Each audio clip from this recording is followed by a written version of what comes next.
السلام علیکم ورحمۃ اللہ وبرکاتہ۔ الحمدللہ والصلاة والسلام علی رسول اللہ وعلی آلہ وصحبہ اجمعین، اما بعد۔ سب سے پہلے ذرا کنفرم کریں کہ میرا آڈیو سب ٹھیک سنائی دے رہا ہے؟ جس کنفرم کریں۔ الحمدللہ، جزاک اللہ خیر۔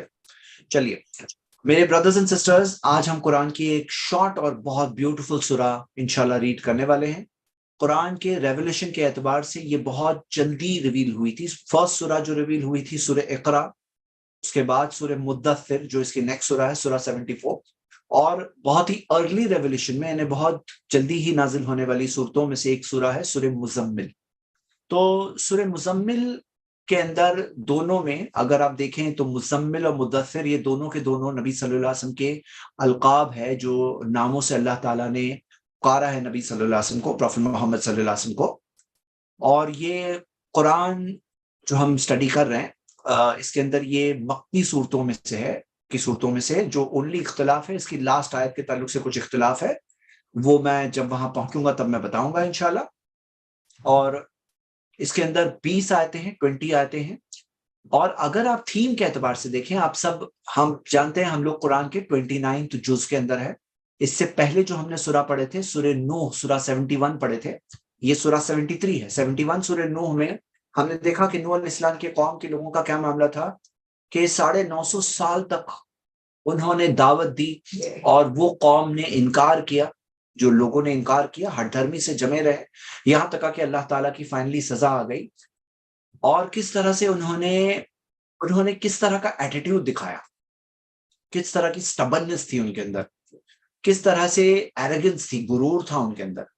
اس کے کانٹراسٹ میں دیکھیں گے تو سورہ جن کے اندر ہم نے دیکھا کس طرح سے وہ جو بلیونگ جن تھے انہوں نے قرآن کا ریسیٹیشن سنا، انہوں نے اسلام قبول کر لیا۔ کوئی ایسا بھی تھا جنہوں نے جلدی قبول کیا، اور کچھ ایسے بھی تھے جنہوں نے ہٹ درمی سے کام لیا اور بہت وقت نکال۔ سورہ مزمل میں جو دعوت دینے والا ہے اس کے اندر کیا کوالٹیز ہونی چاہیے، وہ کوالٹیز مینشنڈ ہے۔ اور عام اپنی زندگی کے اندر بھی ہم اگر یہ کوالٹیز کے ساتھ زندگی گزاریں گے تو ہمیں کس طرح سے زندگی میں سکون ملے، وہ اندر کی کوالٹیز جو اس میں خاص طور سے ہائی لائٹ کی گئی۔ تو آئیے ہم دیکھتے ہیں اس سورہ کو۔ اللہ تعالیٰ نے اس سورہ میں فرمایا، اعوذ باللہ من الشیطان الرجیم، بسم اللہ الرحمن الرحیم، یا ایہا المزمل، اے مزمل۔ مزمل کا مطلب جو کپڑوں میں لپیٹے ہوئے ہیں، کپڑوں میں لپیٹے ہوئے ہیں انہیں مزمل کہتے ہیں۔ اس کے اندر آپ اگر دیکھیں تو ایک جو بات ملتی ہے کہ وہ یہ بھی ملتی ہے کہ اللہ کے رسول صلی اللہ علیہ وسلم جب آئے تھے تو زملونی زملونی انہوں نے کہا تھا خدیجہ رضی اللہ عنہا سے کہ مجھے لپیٹ دو لپیٹ دو، کیونکہ جبریل کو دیکھ کر آئے تھے۔ ہاں، جبریل کو دیکھ کر آئے تھے۔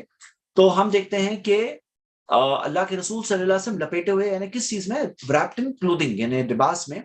تو ایک یہ بات ہے۔ اور اس کی تفسیر میں اگر آپ دیکھیں تو تفسیر میں ہمیں ملتا ہے کہ سلف کے کئی سارے اقوال ہے کہ اس کے اندر وہ یہ کہتے ہیں کہ مزمل کا مطلب جو سونے کے لیے جو آدمی جس طرح سے لپیٹا ہوا ہوتا ہے کہ سونے کے لیے، نیند کے لیے، تو وہ چیز اس میں مراد ہے۔ اس کے اندر یہ مراد ہے کہ سونے کے لیے جس طرح سے لپیٹے ہوئے ہوتے ہیں۔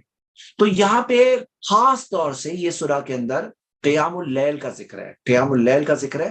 اور اللہ تعالیٰ نے قرآن میں یہاں پر جو فرمایا ہے نیک بندوں کی کوالٹی، جیسے ہم لوگ 2 آیتیں دیکھتے ہیں، سورہ سجدہ کی 16 نمبر کی آیت یہ دیکھیں گے، تتجافى جنوبهم عن المضاجع، کہ ان کے پہلو ان کے بستروں کو چھوڑے ہوئی ہوتی ہے، بستر کو چھوڑ کر کے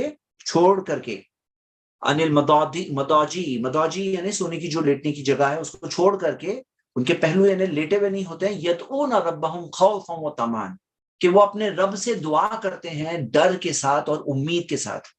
اور دعا میں یہ یاد رکھیے کہ ڈر اور امید دونوں ہونا چاہیے۔ وَمِمَّا رَزَقْنَاهُمْ يُنْفِقُونَ، اور جو ہم نے دیا اس میں سے خرچ کرتے ہیں۔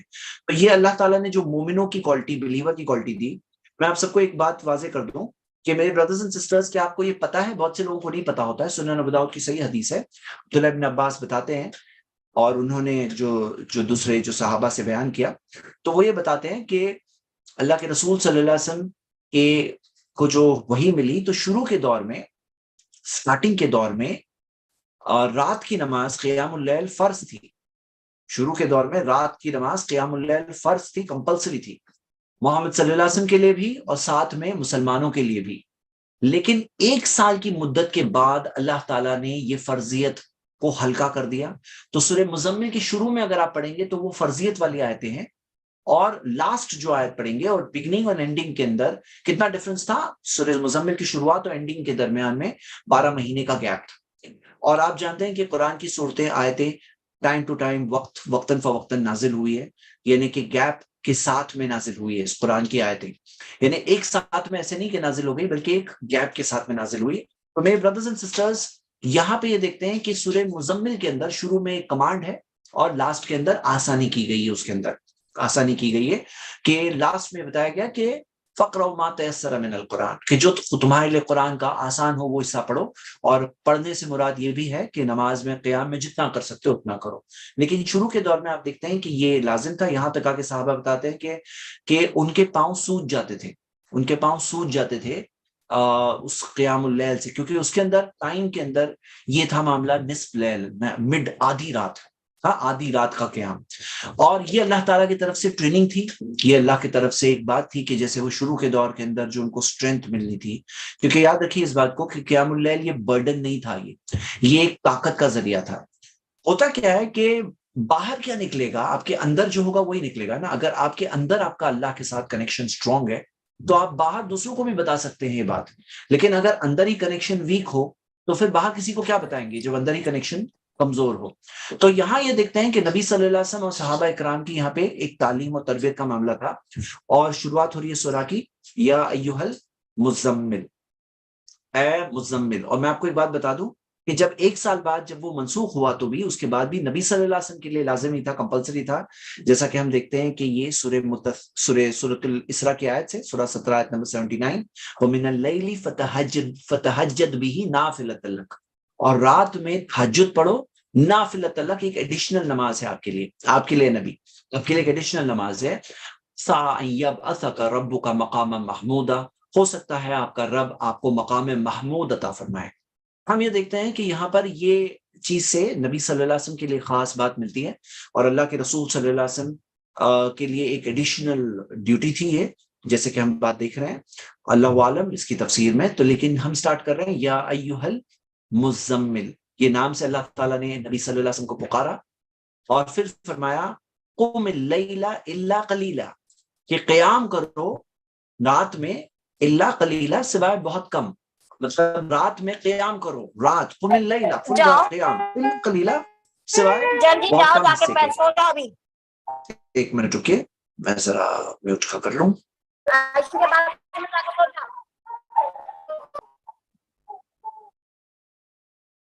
Just 1 minute. ٹھیک ہے، قم اللیل الا قلیلا. تو یہاں پہ یہ دیکھ رہے ہیں کہ قم اللیل، کہ رات میں قیام کرو الا قلیلا. ایک سوال کسی نے پوچھا ہے کہ مقام محمود کیا ہے؟ مقام محمود جنت کا ہائیسٹ مقام ہے جو اللہ تعالیٰ اپنے بندوں میں سے صرف 1% کو عطا کرے گا، اور جو نبی صلی اللہ علیہ وسلم نے بتایا کہ وہ مقام اللہ تعالیٰ محمد صلی اللہ علیہ وسلم کو عطا فرمائے گا. اور یہ چیز ہمیں کنفرمیشن محمد صلی اللہ علیہ وسلم کو بعد میں دیا گیا. اور یہ ایک ایسی چیز ہے جو نبی صلی اللہ علیہ وسلم سب سے بیسٹ انسان، سب سے ہائیسٹ، سب سے بیسٹ رول ماڈل، اور کس طرح سے انہوں نے اللہ کے دین کے پیغام کو لوگوں تک پہنچایا، خود اس پہ عمل کیے.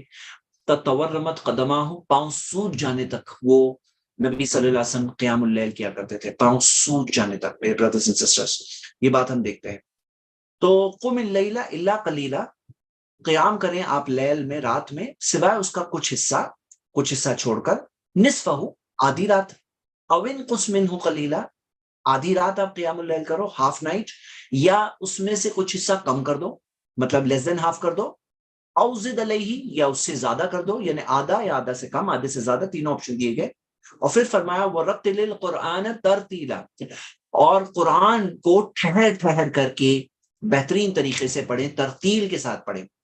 تو یہاں پہ رتل القرآن، قرآن کو آہستہ آہستہ طریقے سے ترتیل کے ساتھ پڑھنے کہا گیا اللہ کے رسول محمد صلی اللہ علیہ وسلم کو. یہ بات کیا ہو رہی ہے، ڈسکشن کیا ہو رہا ہے، جو بیان ہو رہا ہے وہ کون سا ہے؟ قیام اللیل کی بات ہو رہی ہے، رات کی نماز کی بات ہو رہی ہے. لیکن تعجب کی بات یہ ہے کہ بعض مسلمان جو ہے تراویح کی نماز جب رمضان میں پڑھتے ہیں تو جہاں پہ خاص طور سے اللہ تعالیٰ نے قیام اللیل میں رات کی نماز میں فرمایا ہے کہ قرآن کو ٹھہر ٹھہر کے پڑھو، وہاں پہ یہ دیکھا جاتا ہے کہ بعض مسلمان قرآن کو بہت تیزی سے پڑھتے ہیں رات میں، خاص طور سے قیام اللیل میں، تراویح کی نماز میں سپر فاسٹ پڑھتے ہیں.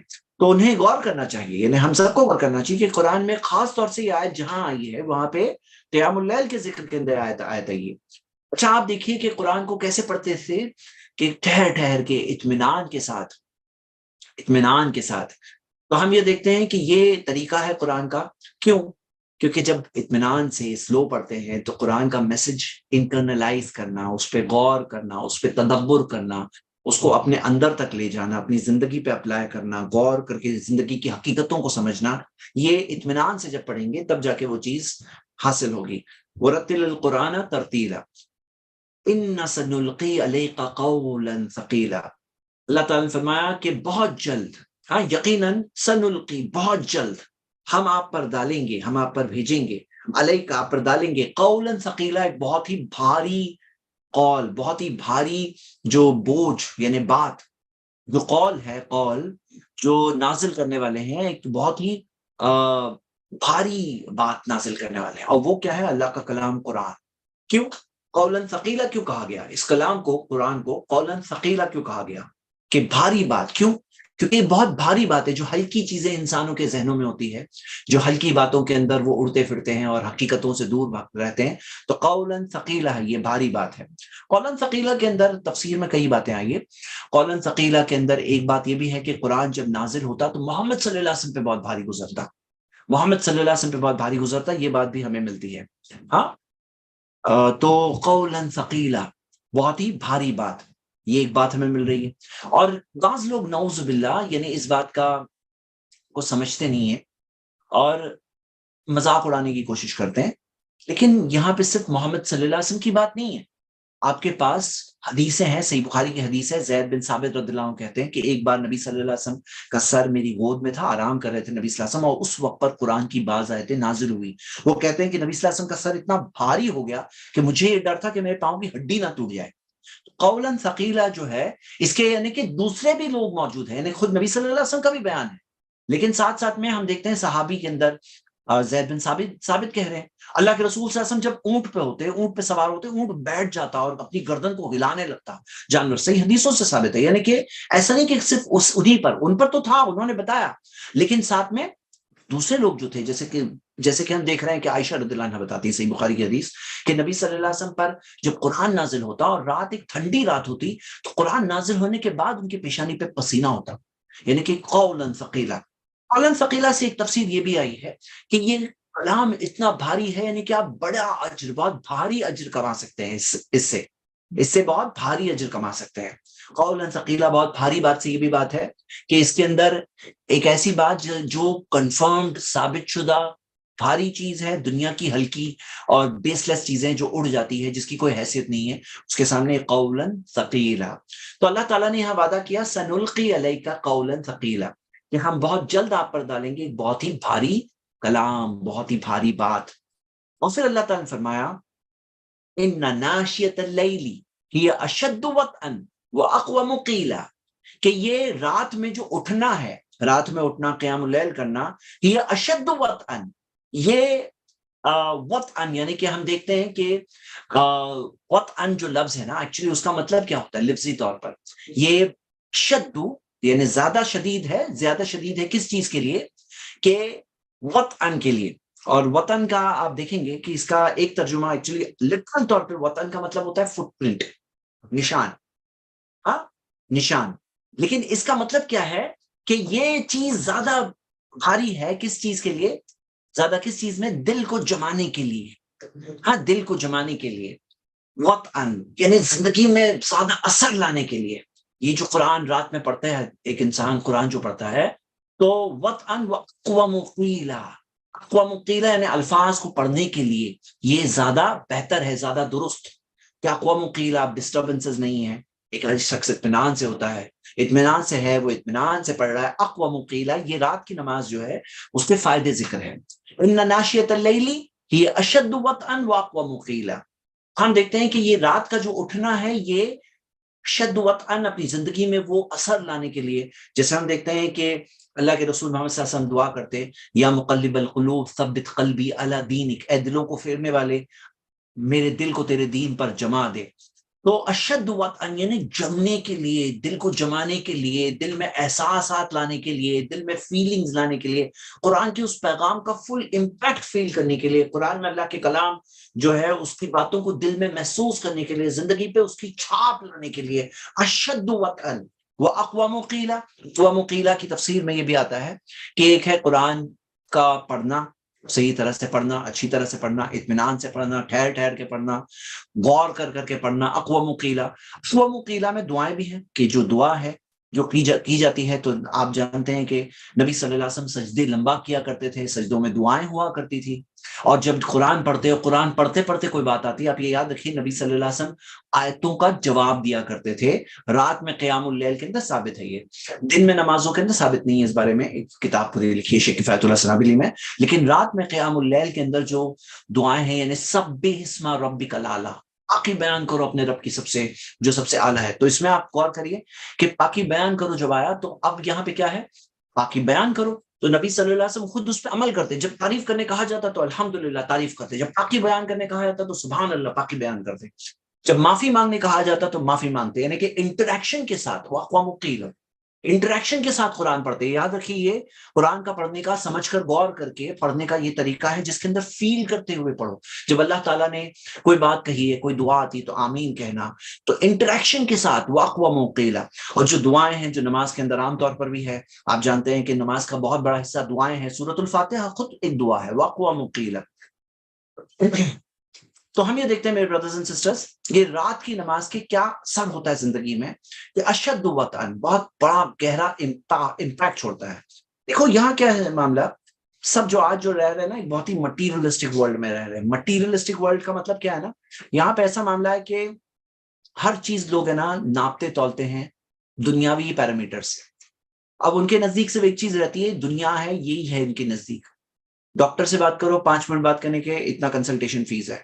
ہاں، ہر چیز کا معاملہ ہوتا ہے بہت نپا تولا ہوتا ہے۔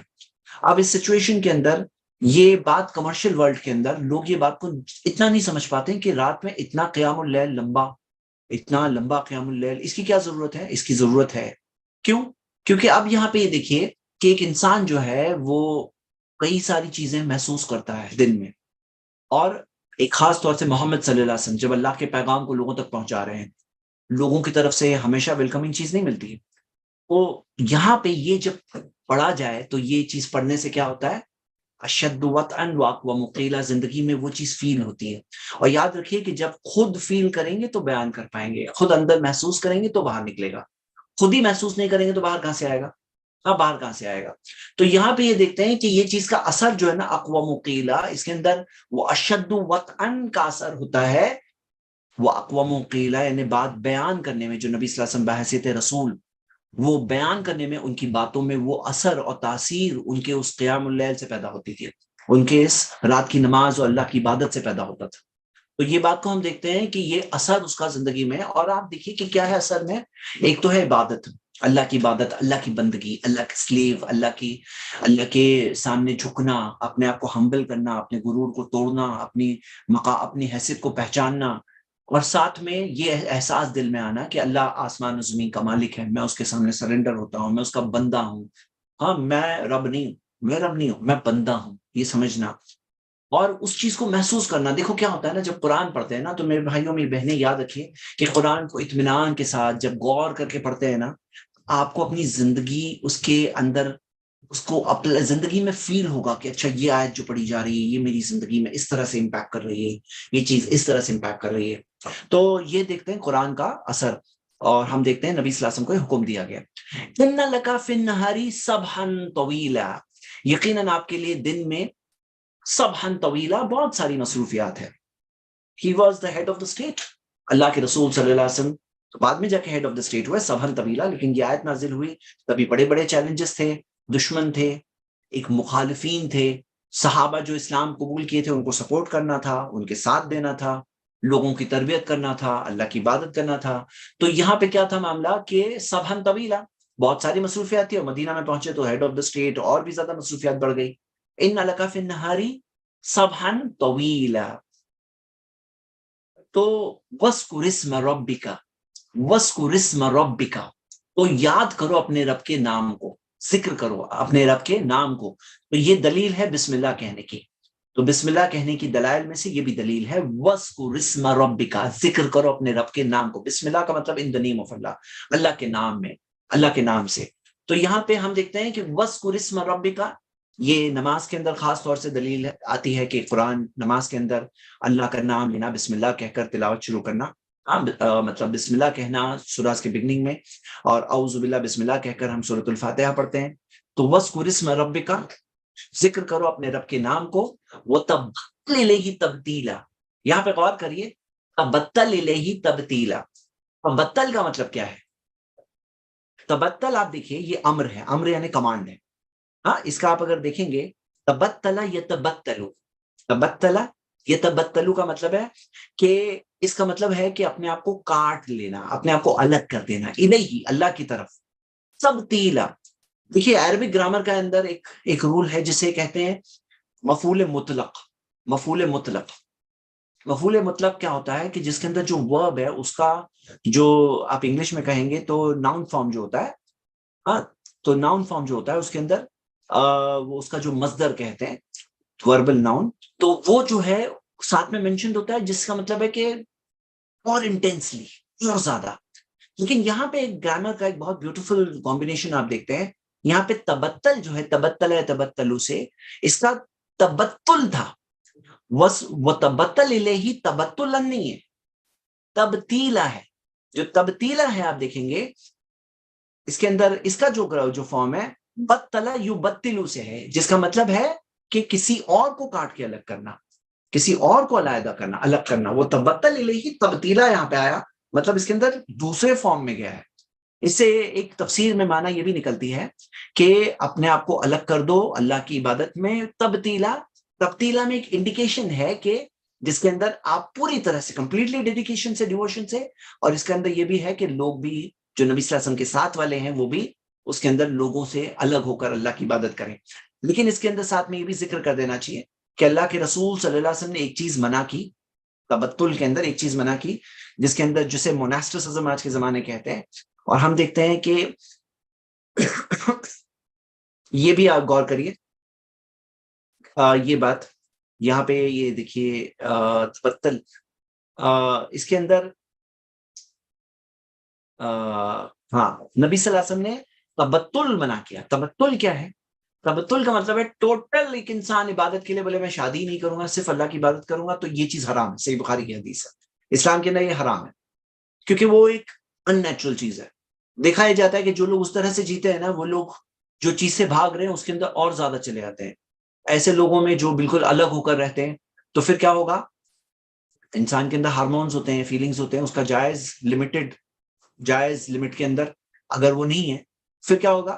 وہ رونگ طرح سے دیکھا جاتا ہے. ایسے لوگ جو مناسٹسزم اختیار کرتے ہیں پھر وہ لمٹ کے اندر وہ خود ہی رہ نہیں پاتے ہیں اور بہت ساری چیزیں ہو جاتی ہیں وہ لوگوں سے دیکھا جاتا ہے. اسلام نے کہا نہیں، تم سوسائٹی میں رہو. اب دیکھو کیا ہوتا ہے، سب سے اچھے لوگ اگر سوسائٹی کے وہ سب کٹ کے الگ ہو جائے تو پھر سوسائٹی میں کنٹریبیوشن کرنے والے کون رہیں گے؟ تو تبتل ٹوٹلی الاؤڈ نہیں ہے. لیکن آپ یہ دیکھیے کہ رات کے اندر تبتل ہے کہ رات کے اندر اتنا حصہ آپ الگ ہو جاؤ، اپنے آپ کو ڈیڈیکیٹ کر لو اللہ کی عبادت کے لیے، مطلب عبادت کے لیے ڈیڈیکیٹ کر لو. وہ تبتل الیہ تبتیلا، جیسے کہ ہم دیکھ رہے ہیں یہاں پہ ذکر ہے. اللہ تعالیٰ نے آگے فرمایا رب المشرقی، رب المشرقی، مشرق کا رب، والمغربی، مغرب کا رب یعنی ایسٹ اینڈ ویسٹ دونوں کا رب. لا الہ الا ہوا، نہیں ہے کوئی معبود برحق سوائے اس کے. فاتخذہ وکیلا، تو اللہ تعالیٰ نے کہا فاتخذہ وکیلا، اسے اپنا کارساز لو، اسے اپنا ڈسپوزر، یعنی کہ جو ہوتا ہے نا، وکیل کسے کہتے ہیں عربک میں؟ وکیل یعنی کہ اپنے بہاف پہ اگر آپ کسی کو کر دیتے ہو یہ تم کرو، اسے وکیل کہتے ہیں. تو اللہ تعالیٰ نے کہا فاتخذہ وکیلا، کہ اللہ کو لو وکیل کے طور پر، اپنے نگہبان کے طور پہ، کارساز کے طور پر، مطلب جو جسے کہتے ہیں ڈسپوزر آف افیئرس، یعنی وکیل کے طور پر. میں آپ کو اس میں ایک بات بہت امپورٹنٹ بتاتا ہوں. یہ وکیل سے توکل آتا ہے. توکل جو آتا ہے نا، ایک آیت کو یہاں پہ کنیکٹ کرتے ہیں، بہت بیوٹیفل آیت ہے. فَاعْبُدُوهُ اللہ کی عبادت کرو، وتوکل علیہ، اللہ کی عبادت کرو، اس پہ توکل کرو، اس پر توکل کرو، مطلب اس پر بھروسہ کرو، مطلب اس پہ چھوڑو، اس پہ چھوڑو، مطلب تم اپنی کوشش کرو گے، ذریعہ اختیار کرو گے، لیکن اپنے آپ کو رب مت سمجھو. تم اپنے آپ کو، جیسے بعض لوگ ہوتے ہیں نا اپنے آپ کو ہی سب کچھ سمجھتے، بولے میں کرنے والا ہوں، میں، ارے آپ وہ کوشش کرو گے، آپ ذریعہ اختیار کرو گے. ہوتا نہیں ہے کچھ بھی سوائے اللہ کی مرضی سے. کرنے والا کون ہے؟ اللہ ہے. ہاں تو یہ کیا ہے؟ فَاتَّخِذُوا وَكِيلًا، اسے لو اپنا وکیل نگہبان. میرے بردرز اینڈ سسٹرز، زندگی کے اندر آپ جو بھی سچویشن میں ہو، کیا کرنا ہے؟ ہمیں اپنے ذریعے اختیار کرنا ہے، اپنی کوششیں کرنی ہے، اپنی ڈیوٹی کرنی ہے، پھر اللہ پہ چھوڑ دینا ہے، اللہ پہ چھوڑ دینا ہے. کرنے والا اللہ ہے. فَاتَّخِذُوا وَكِيلًا، اللہ تعالیٰ کو وکیل بناؤ، اپنا کارساز بناؤ. ہاں، توکل کرو اللہ پر. وہ مشرق اور مغرب کا رب ہے، سوچ لو اس بات کو، مشرق اور مغرب کا رب ہے، اور اس کے سوا کوئی معبود برحق نہیں ہے، کوئی نہیں گاڈ اس کے علاوہ. آگے اللہ تعالیٰ نے فرمایا فَاصْبِرْ عَلَىٰ مَا يَقُولُونَ، صبر کرو وہ چیزوں پر جو وہ کہتے ہیں. اب یہاں پہ کیا مل رہا ہے؟ فَاصْبِرْ عَلَىٰ مَا يَقُولُونَ. اب دیکھو ایک کوالٹی پیدا ہو رہی ہے. ایک کوالٹی آپ نے کیا دیکھا؟ جو کوالٹی رات میں قیام اللیل، اللہ سے کنیکشن، اور پھر اللہ تعالیٰ نے اسی کانٹیکسٹ میں کہا فَاصْبِرْ عَلَىٰ مَا يَقُولُونَ، صبر کرو اس چیز پر جو وہ کہتے ہیں. تو یہاں پہ آپ کو سیکرٹ دکھ رہی ہے کہ کیا ہے سیکرٹ جس سے وہ طاقت پیدا ہوتی ہے. محمد صلی اللہ علیہ وسلم میں کیسے وہ طاقت پیدا ہوتی تھی؟ لوگوں کی اتنی مخالفتوں کے باوجود کس طرح سے پازیٹیوٹی کے ساتھ، ہاں، ریئیکشنری بنے بغیر، کس طرح سے انہوں نے جو پیغام پہنچا ہے اسلام کا لوگوں تک، کیسے یہ چیز پیدا ہوئی ان کے اندر، کیا تھا آخر میں، کیا چیز ہے وہ؟ تو وہ چیز ہے یہ جو یہاں ذکر ہے کہ رات میں قیام اللیل کرنے سے یہ صبر کرنا آسان ہوتا ہے. وہ قیام اللیل اور اللہ کی عبادت میں اور ڈیڈیکیٹ ہو جانے سے کیا ہوتا ہے؟ پھر یہ صبر کرنا آسان ہوتا ہے. اسی ساتھ میں اللہ تعالیٰ نے کہا صبر کرو عَلَىٰ مَا يَقُولُونَ، جو وہ کہتے ہیں اس پر. وَاهْجُرْهُمْ هَجْرًا جَمِيلًا، وَاهْجُرْهُمْ، اور انہیں چھوڑ دو، ہجرن جمیلا، خوبصورت طریقے سے چھوڑ دو. ابن تیمیہ رحمہ اللہ کہتے ہیں یہ جو جمیلہ قرآن میں 3 الگ الگ ٹائپس میں ہمیں دکھتا ہے. ایک ہے اچھی طرح سے چھوڑ دو، مطلب اوائڈ کرو، جو بری چیز بولتے ہیں اس کو اوائڈ کر دو، برے لوگ جو نیگیٹو ہیں ان کو اوائڈ کرو، ہجرن جمیلہ، اچھی طرح سے، خوبصورت سے. ایک ہے معاف کرو. کیسے معاف کرو؟ اچھی طرح سے معاف کرو. ایک آتا ہے صبر جمیلہ، صبر کرو، خوبصورت صبر. ایک ہوتا ہے خوبصورت صبر، ایک ہوتا ہے صبر کر رہا ہوں لیکن شکایت بھی کر رہے ہیں، تو یہ صبر جمیل نہیں، صبر جمیلہ، یہ ہجرن جمیلہ ہے. اور ایک اور جگہ پہ قرآن میں ہے جہاں پر اللہ تعالیٰ نے ذکر کیا ہے، اور آپ کو میں بتا دوں یہاں پہ اس کے اندر جو فیچر ہے نا کہ آپ وہ ورڈ کو دیکھ سکتے ہیں. تو اس کے اندر یہ دیکھ سکتے ہیں جیسے قرآن میں 11 جگہوں پہ، جمیل 7 جگہوں پر ہے. تو اس میں سے جیسے فار ایگزامپل ہم یہ دیکھ رہے ہیں سورہ ہجر کے اندر اللہ تعالیٰ نے کیا فرمایا؟ صفحن جمیلہ، صفح الجمیل، صفح الجمیل یعنی درگزر کرو خوبصورت طریقے سے. درگزر کرو کیسے؟ خوبصورت طریقے سے. یہاں پہ کیا آیا؟ حجرن جمیل. ہاں، حجرن جمیل. تو یہ دیکھ رہے ہیں ہم کہ حجرن جمیلہ، وَاهْجُرْهُمْ حجرن جمیلہ. تو کسی نے پوچھا ہے کہ صبر اور صبر جمیل میں کیا فرق ہے؟ صبر کرنا یعنی پیشنس، صبر جمیل یعنی خوبصورت طریقے سے صبر کرنا. جیسے بعض لوگ کہتے ہیں میں صبر کر رہا ہوں لیکن ساتھ میں تھوڑی شکایتیں بھی کرتے ہیں، ساتھ میں وہ بھی بگڑا ہوتا ہے، ساتھ میں اندر دل میں محسوس بھی کر رہے ہیں صبر کر رہا ہوں. صبر جمیل یعنی وہ صبر کا ایک ہائی لیول ہوا، صبر جمیل. اور آپ کو پتا ہوگی شاید حدیث، ان اللہ جمیل ویحب الجمال، اللہ خوبصورت ہے اور خوبصورتی کو پسند کرتا ہے. خوبصورتی پسند کرتا ہے اس مراد کیا؟ یہ فزیکل خوبصورتی نہیں، یہ کہ جس چیز کی یہ بہت خوبصورت ہے، گڈ لکنگ ہے، وہ نہیں. یعنی جو کر رہے ہو آپ خوبصورتی سے کرو.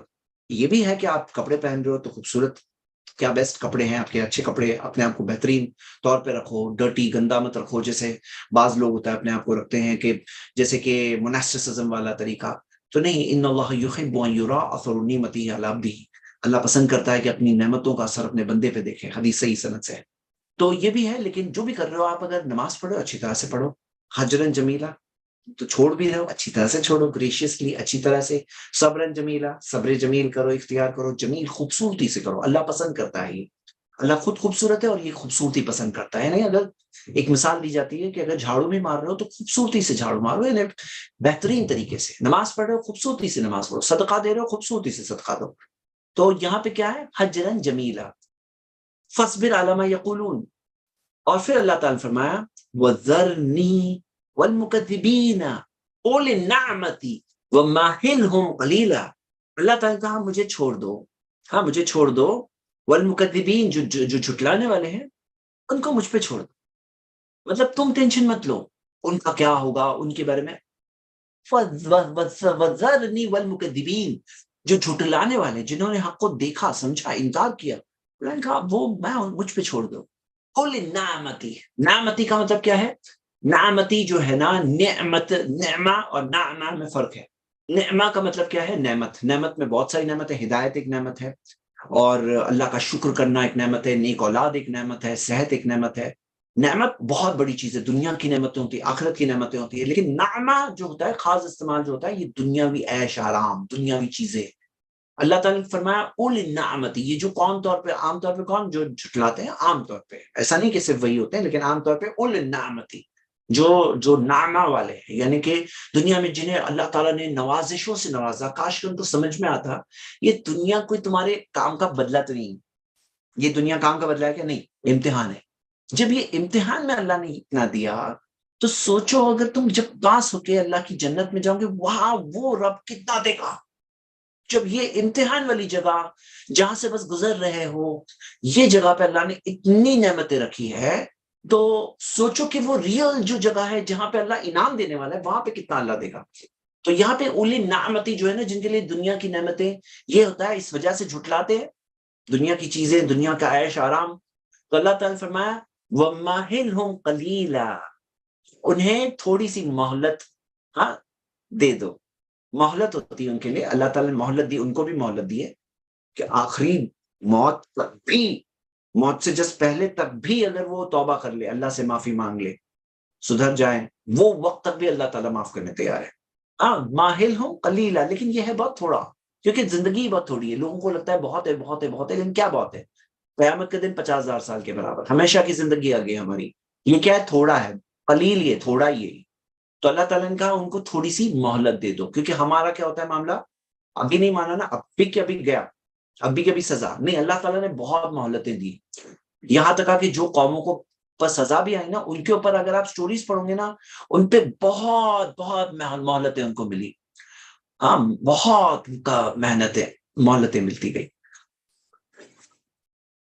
مہلتیں ملی. اور پھر کیا ہوا؟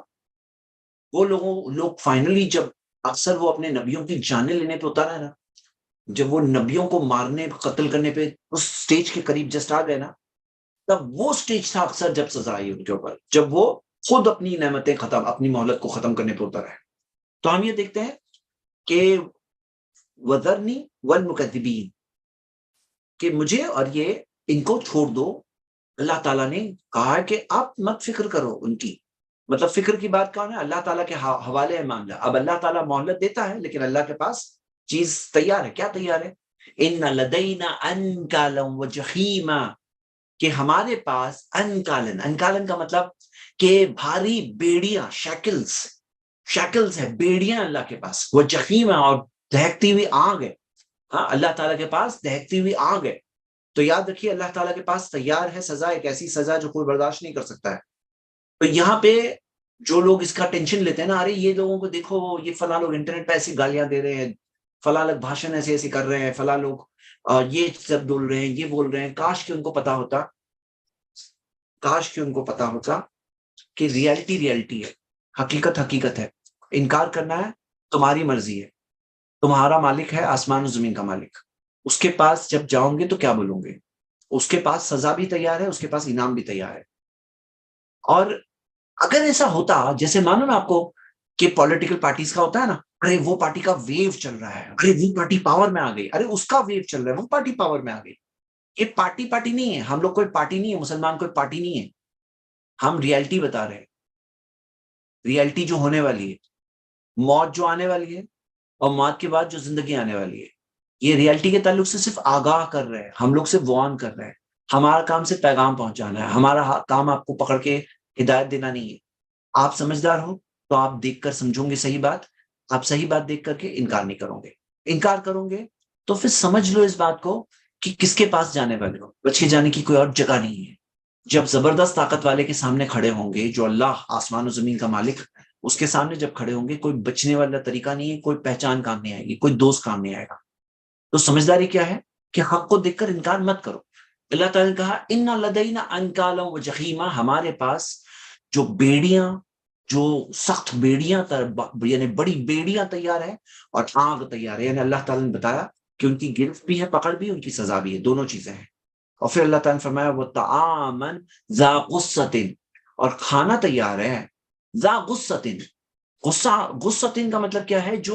جو کیا کرتا ہے، جیسے جو جیسا گلے میں نا پوری طرح سے اٹک جاتا ہے، چوکنگ جو ہوتی ہے نا، غصہ. ہاں، تو ہم دیکھتے ہیں کہ یہ کھانا ایسا تیار ہے جو پوری طرح سے گلے میں پوری طرح سے اٹک جائے، چوکنگ کرے.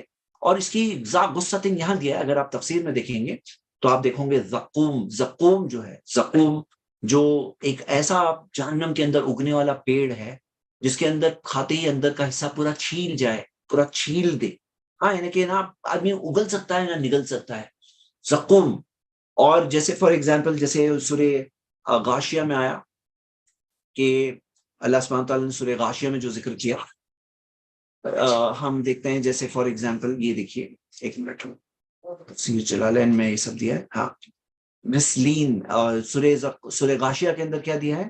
لیس لہم طعام الا من ضریع، کہ ان کے لیے نہیں ہے کوئی کھانا سوائے الضریق. ضریع ایک بہت ہی تھورنی پوائزنس قسم کا پلانٹ ہے جو ان کو کھانے میں دیا جائے گا. دیکھیے ایسی چیزیں جس سے دنیا میں اگر ہو جاتا نا تو موت آ جاتی، لیکن موت اس کے بعد نہیں آنے والی. وہاں پہ ایک ایسی زندگی ہے جو ہمیشہ کی زندگی ہے، اور موت آ کے ختم نہیں ہونے والے. ریکمپنسیشن ہے، بدلہ ہے، جو کرتے تھے اسی کا بدلہ. وہ طعامن ذا غصۃ وہ عذابا علیما، اور دردناک عذاب، دردناک عذاب.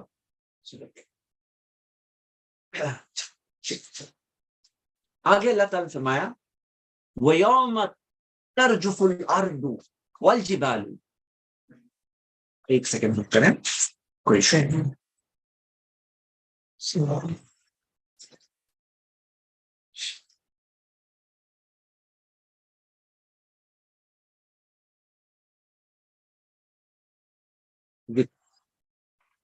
آگے اللہ تعالیٰ نے فرمایا یوم ترجف الارض والجبال، جس دن زمین اور پہاڑ، ترجف الارض والجبال، کانپ گئے جائیں گے. جس دن زمین اور پہاڑ جو ہے پوری طرح سے کانپنے لگیں گے، قیامت کا دن. ہاں، وکانت الجبال کثیبا مہیلا، اور پہاڑ جو ہوں گے کثیبا مہیلا، جیسے کہ ریتی کا ڈھیر ہوتا ہے نا، ریتی کے ڈھیر کی طرح ہوگا. اور آپ جانتے ہیں کہ پہاڑوں کے تعلق سے ہم دیکھتے ہیں کہ الگ الگ سٹیجز بیان ہیں قیامت کے دن.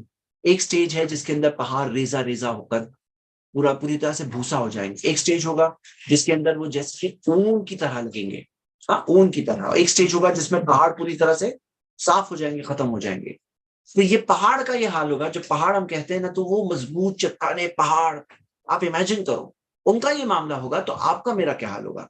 تو اللہ تعالیٰ نے اس دن کے تعلق سے کچھ بات بتائی ہے جس سے سمجھنے والے اس سے ہی سمجھ جائے کہ زمین جس دن کانپنے لگے گی، پہاڑ جس دن پوری طرح سے ہلنے لگیں گے، اور پہاڑ پوری طرح سے بھوسا بھوسا ہو جائیں گے، پوری طرح سے ریت کا انبار بن جائیں گے، تو اس دن ہمارا کیا معاملہ ہوگا. اللہ تعالیٰ نے ایک اور مثال دی، اِنَّا أَرْسَلْنَا إِلَيْكُمْ رَسُولًا، کہ اِنَّا أَرْسَلْنَا إِلَيْكُمْ رَسُولًا، کہ ہم نے یقیناً تمہاری طرف بھیجا رسول، شاہدن علیکم، جو گواہ ہے تم پر، کما ارسلنا الی فرعون رسولا، جیسا ہم نے فرعون پر رسول بھیجا. فرعون پہ کون سے رسول کو بھیجا گیا؟ موسیٰ علیہ السلام کو. تو اللہ تعالیٰ نے جس ایک مثال دے کر بتایا، جس طرح سے فرعون پہ رسول بھیجے گئے، اس طرح سے ہم نے تم پہ بھی تو رسول بھیجا ہے. اللہ تعالیٰ نے تم پہ، الیکم، الیکم کے اندر سب سے پہلے وہ مکہ کے مشرک، ہاں جو انکار کر رہے تھے، وہی فرعون جیسی سرکشی پہ اترے ہوئے تھے، ان کے اندر اپنا غرور تھا، اپنا ایروگنس تھا. ان کا غرور ٹوٹا جب ان کے اوپر کچھ سزائیں آئی، بدر کی جنگ کی سزا آئی اور جو چیزیں سزائیں آئیں، تو اس کے بعد ان کا وہ غرور ٹوٹا.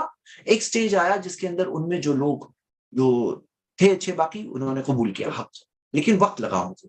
لیکن اللہ تعالیٰ نے کیا فرمایا، جس طرح سے فرعون کو پر رسول بھیجے گئے تھے، اس طرح تم بھی تو رسول بھیجا گیا. یہ آج کے لوگوں کے لیے بھی ہے کہ الیکم کے اندر آج کے لوگوں کے اوپر بھی، کہ اللہ تعالیٰ نے جو رسول کو بھیجا ہے، محمد صلی اللہ علیہ وسلم کو بھیجا ہے، شاہدن علیکم، گواہ بنا کر تم پر. اور اللہ تعالیٰ نے قرآن میں بتایا کہ وَكَذَلِكَ جَعَلْنَاكُمْ أُمَّةً وَسَطًا لِتَكُونُوا شُهَدَاءَ عَلَى النَّاسِ کہ ہم نے تمہیں ایک درمیانی امت بنایا تاکہ آپ ہو جاؤ، تم سب ہو جاؤ شہداء علی الناس، لوگوں پر گواہ، وَيَكُونَ الرَّسُولُ عَلَيْكُمْ شَهِيدًا، اور رسول تم پہ گواہ ہے۔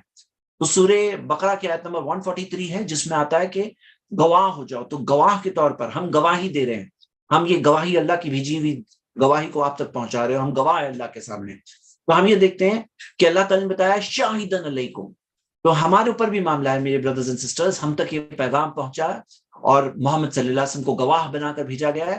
کما ارسلنا الی فرعون رسولا، جس طرح سے فرعون پہ رسول کو بھیجا گیا تھا، سوچو کیا ہوا معاملہ، فرعون کا کیا معاملہ ہوا، ہمیں بھی ڈرنا چاہیے، ہمیں بھی ڈرنا چاہیے۔ آگے اللہ تعالیٰ نے فرمایا فعصا فرعون، فرعون نے نافرمانی کی، فعصا فرعون الرسول، فرعون نے اپنے رسول کی نافرمانی کی، فاخذناہم اخذا وبیلا، ہم نے اس کی گرفت کی اخذا وبیلا، جو بالکل سخت پکڑ، بالکل سخت پکڑ کے ساتھ۔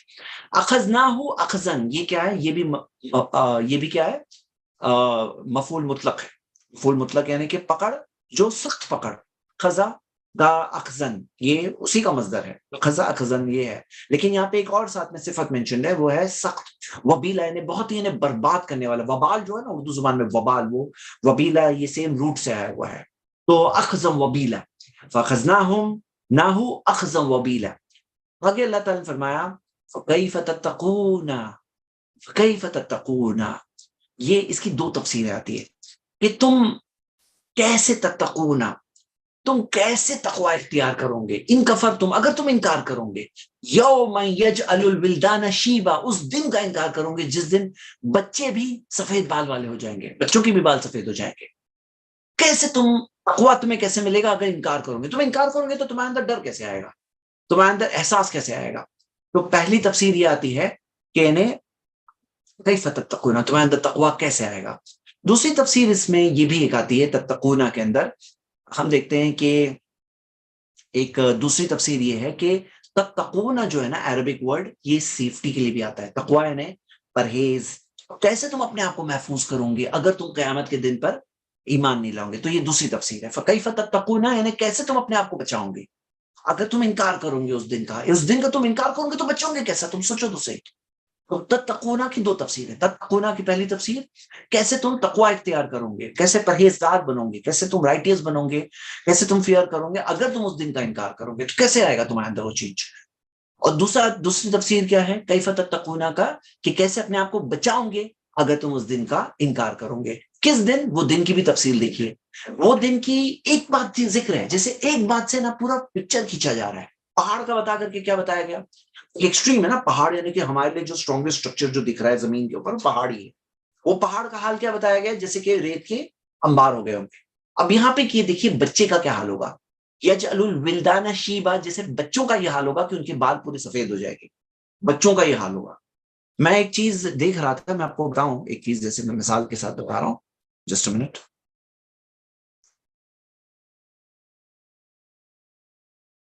یہ ایک اسٹڈی ہے، میں یہ نہیں اسٹاپ شیئر، میں آپ کو ایک مثال بتا رہا ہوں، شیئر اسکرین،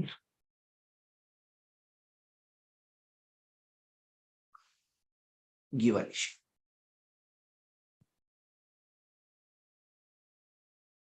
دیکھیے، یہ یہ سائنٹیفک ویب سائٹ ہے، نیو ایٹلس، آپ اس میں دیکھ سکتے ہیں کہ mystery of how stress turns hair grey finally solved by Harvard team, کہ ہارورڈ کی ایک ٹیم نے ایک ریسرچ پبلش کی، 2020 کی رپورٹ ہے، اسٹریس سے کیسے بال گرے ہو جاتے ہیں، وائٹ کیسے ہوتے ہیں اسٹریس سے۔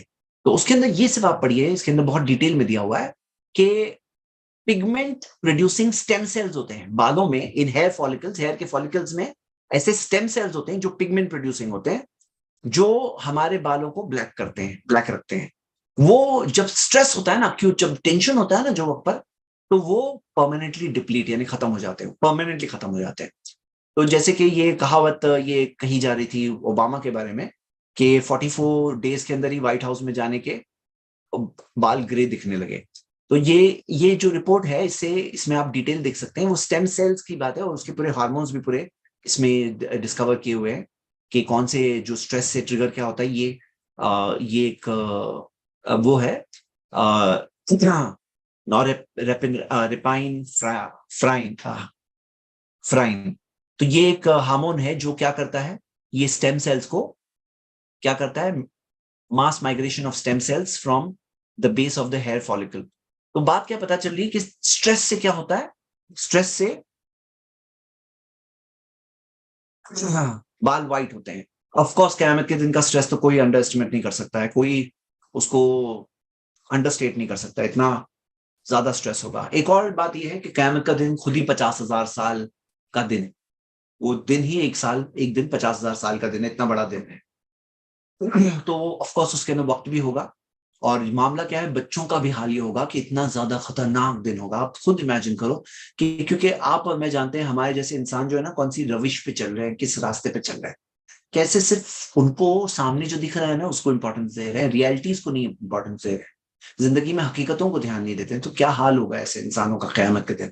اور قیامت کے دن جب اللہ تعالیٰ کی طرف سے فائنل ججمنٹ ہوگا, حساب ہوگا, تو ایک بہت بھاری دن گزرے گا, خاص طور سے ڈس بلیورس کے لیے, جو برے کام کرنے والے لوگ ہیں, جو انکار کرنے والے لوگ ہیں, ان کے لیے خاص طور سے بہت برا دن ہوگا یہ. تو قیامت کا دن, ایک سوال کوئی آ رہا ہے, پوچھ رہا ہے کہ کیا یہ آلریڈی ہو چکا ہے؟ نہیں, قیامت کا دن آئے گا, قیامت کا دن آئے گا. ابھی جو ہے جو لوگ ہیں وہ سارے برزخ میں ہیں. ایک سوال یہ ہے کہ کیا آپ ڈیڈ لوگ ویٹ کر رہے ہیں برزخ کا قیامت کے دن تک؟ ہاں ویٹ کر رہے ہیں. تو یہ بات سمجھ لیجئے کہ یہ جو ڈیمینشن ہے برزخ کا, یہ ایک الگ ڈیمینشن ہے. میں نے کئی بار بتایا یہ بات کہ جیسے نیند کی ایک مثال ہمارے سامنے ہے, نیند جو ہے موت کی طرح بتائی گئی ہے, قرآن کی آیتیں ہیں کہ sleep is like death, death کی طرح ہے.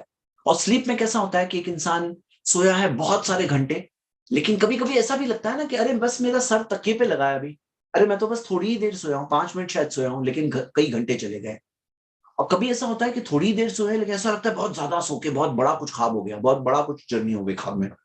تو پتہ ہی چلتا ہے کہ یہ جو ٹائم کا ڈائمینشن ہے اس کی ریلیونس نہیں رہتی وہ نیند کے اندر. تو برزخ کے اندر کوئی بولے آدم علیہ السلام کے زمانے سے لوگ انتقال کر کے برزخ میں ویٹنگ کر رہے ہیں, انتظار کر رہے ہیں قیامت آئے گی, تو یہ سمجھ لیجئے کہ وہ ان کے اعمال کے مطابق ان کے لیے وہ وقت آسانی سے گزرے گا, مشکل سے گزرے گا, وہ اللہ جانتا ہے. لیکن وہ ڈیمینشن ایسے 24 آورس کلاک کے ساتھ آپ کاؤنٹ نہیں کر سکتے, گھڑی لگی ہوئی 24 گھنٹے کی وہاں پہ قبر کے اندر, اور معلوم پڑ رہا ہے کتنا ٹائم گزر رہا ہے. ہاں تو یہ بات تو سمجھنا ہے. تو یہ سب غیب ہے, انسین ہے, انسین کے اندر ہم لوگ وہ چیز کو سمجھ نہیں سکتے. اللہ تشعرون, اللہ نے کہا تم شعور نہیں کر سکتے. ہم جو دیکھ سکتے ہیں وہ دیکھ کر کے, کلیئر سائنس دیکھ کر کے پہچانے, ہمارے لیے سمجھداری ہے. چلیے آگے دیکھتے ہیں. اللہ تعالیٰ نے فرمایا السماء, السماء منفطر به. اب وہ دن کے بارے میں, السماء, آسمان, منفطر به, پوری طرح سے جب پھٹ جائے گا, پوری طرح سے پھٹ جائے گا. ہاں تو اللہ اکبر, پوری طرح سے جب جس دن آسمان پھٹا ہوا ہوگا, پھٹ جائے گا پوری طرح سے. وَكَانَ وَعْدُهُ مَفْعُولًا, اور اللہ کا وعدہ مفعولا, مفعولا کا مطلب کیا ہے؟ فلفل ہوگا. فلفل یہ ہو کر رہے گا, ہو کر رہنے والا ہے, مفعولا. تو کانا کا مطلب ہے خاص ہے, میں ایکچولی یہ پاسٹ ٹینس میں, وَكَانَ وَعْدُهُ مَفْعُولًا. مفعول کیا ہے جو عربی کے اندر بہت کوئی بھی گرامر اسٹوڈنٹ جانتا ہے, فاعل اور مفعول بہت فیمس ہے. مفعول یعنی کہ جس پر وہ فعل واقع ہو, مطلب جس پر وہ ورب, وہ ایکشن ہو. مطلب اللہ تعالیٰ نے یہ کہا وَكَانَ وَعْدُهُ مَفْعُولًا, اس کا وعدہ پورا ہو کر رہے گا, مطلب پورا اٹس ڈن, یعنی ہوگا ہی. مطلب یہ ایسا نہیں کہ ہوگا نہیں ہوگا, یہ اٹس ہو گیا سمجھو. ہاں اس کا وعدہ پورا ہی ہو کر رہے گا. آگے اللہ تعالیٰ فرمایا ان هذه تذکرہ, بے شک یہ ایک نصیحت ہے, ایک تذکرہ, نصیحت ہے. فمن شاء اتخذ الى ربه سبیلا, تو جو چاہتا ہے وہ اپنے رب کی طرف راستہ لے لے. تمہارے تو چوائس اللہ نے دیا ہے نا, شاء, تمہیں شاء چوائس تو دیا اللہ نے, فری ول تو دیا ہے تمہیں.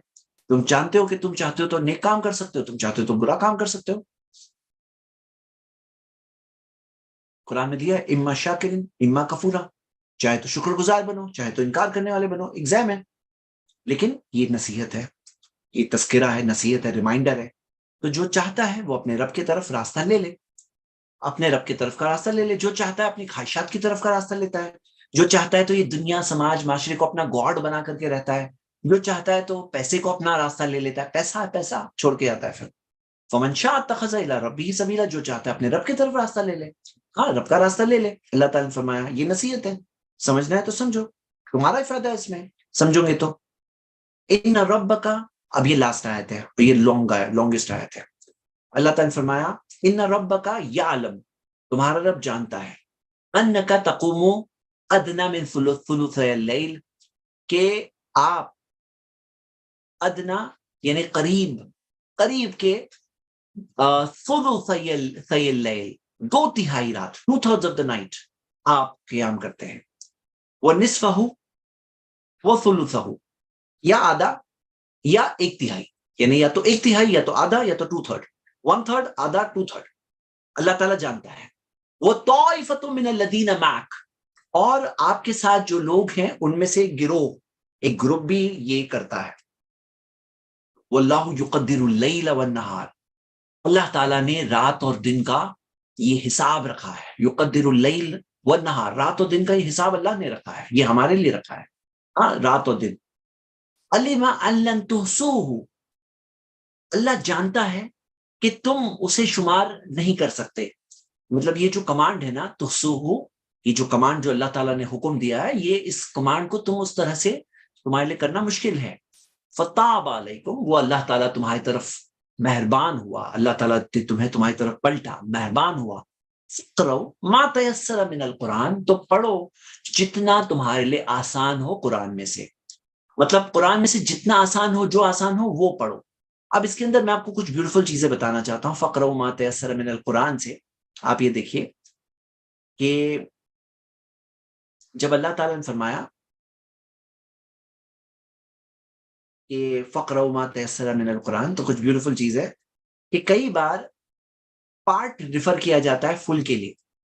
جیسے کوئی شخص ایک لڑکی کا ہاتھ مانگ رہا ہے اس کے والد سے کہ میں آپ کی بیٹی کا ہاتھ مانگنا چاہتا ہوں، یعنی کہ شادی کرنا چاہتا ہوں. مطلب یہ نہیں کہ صرف ہاتھ چاہیے، پوری چاہیے.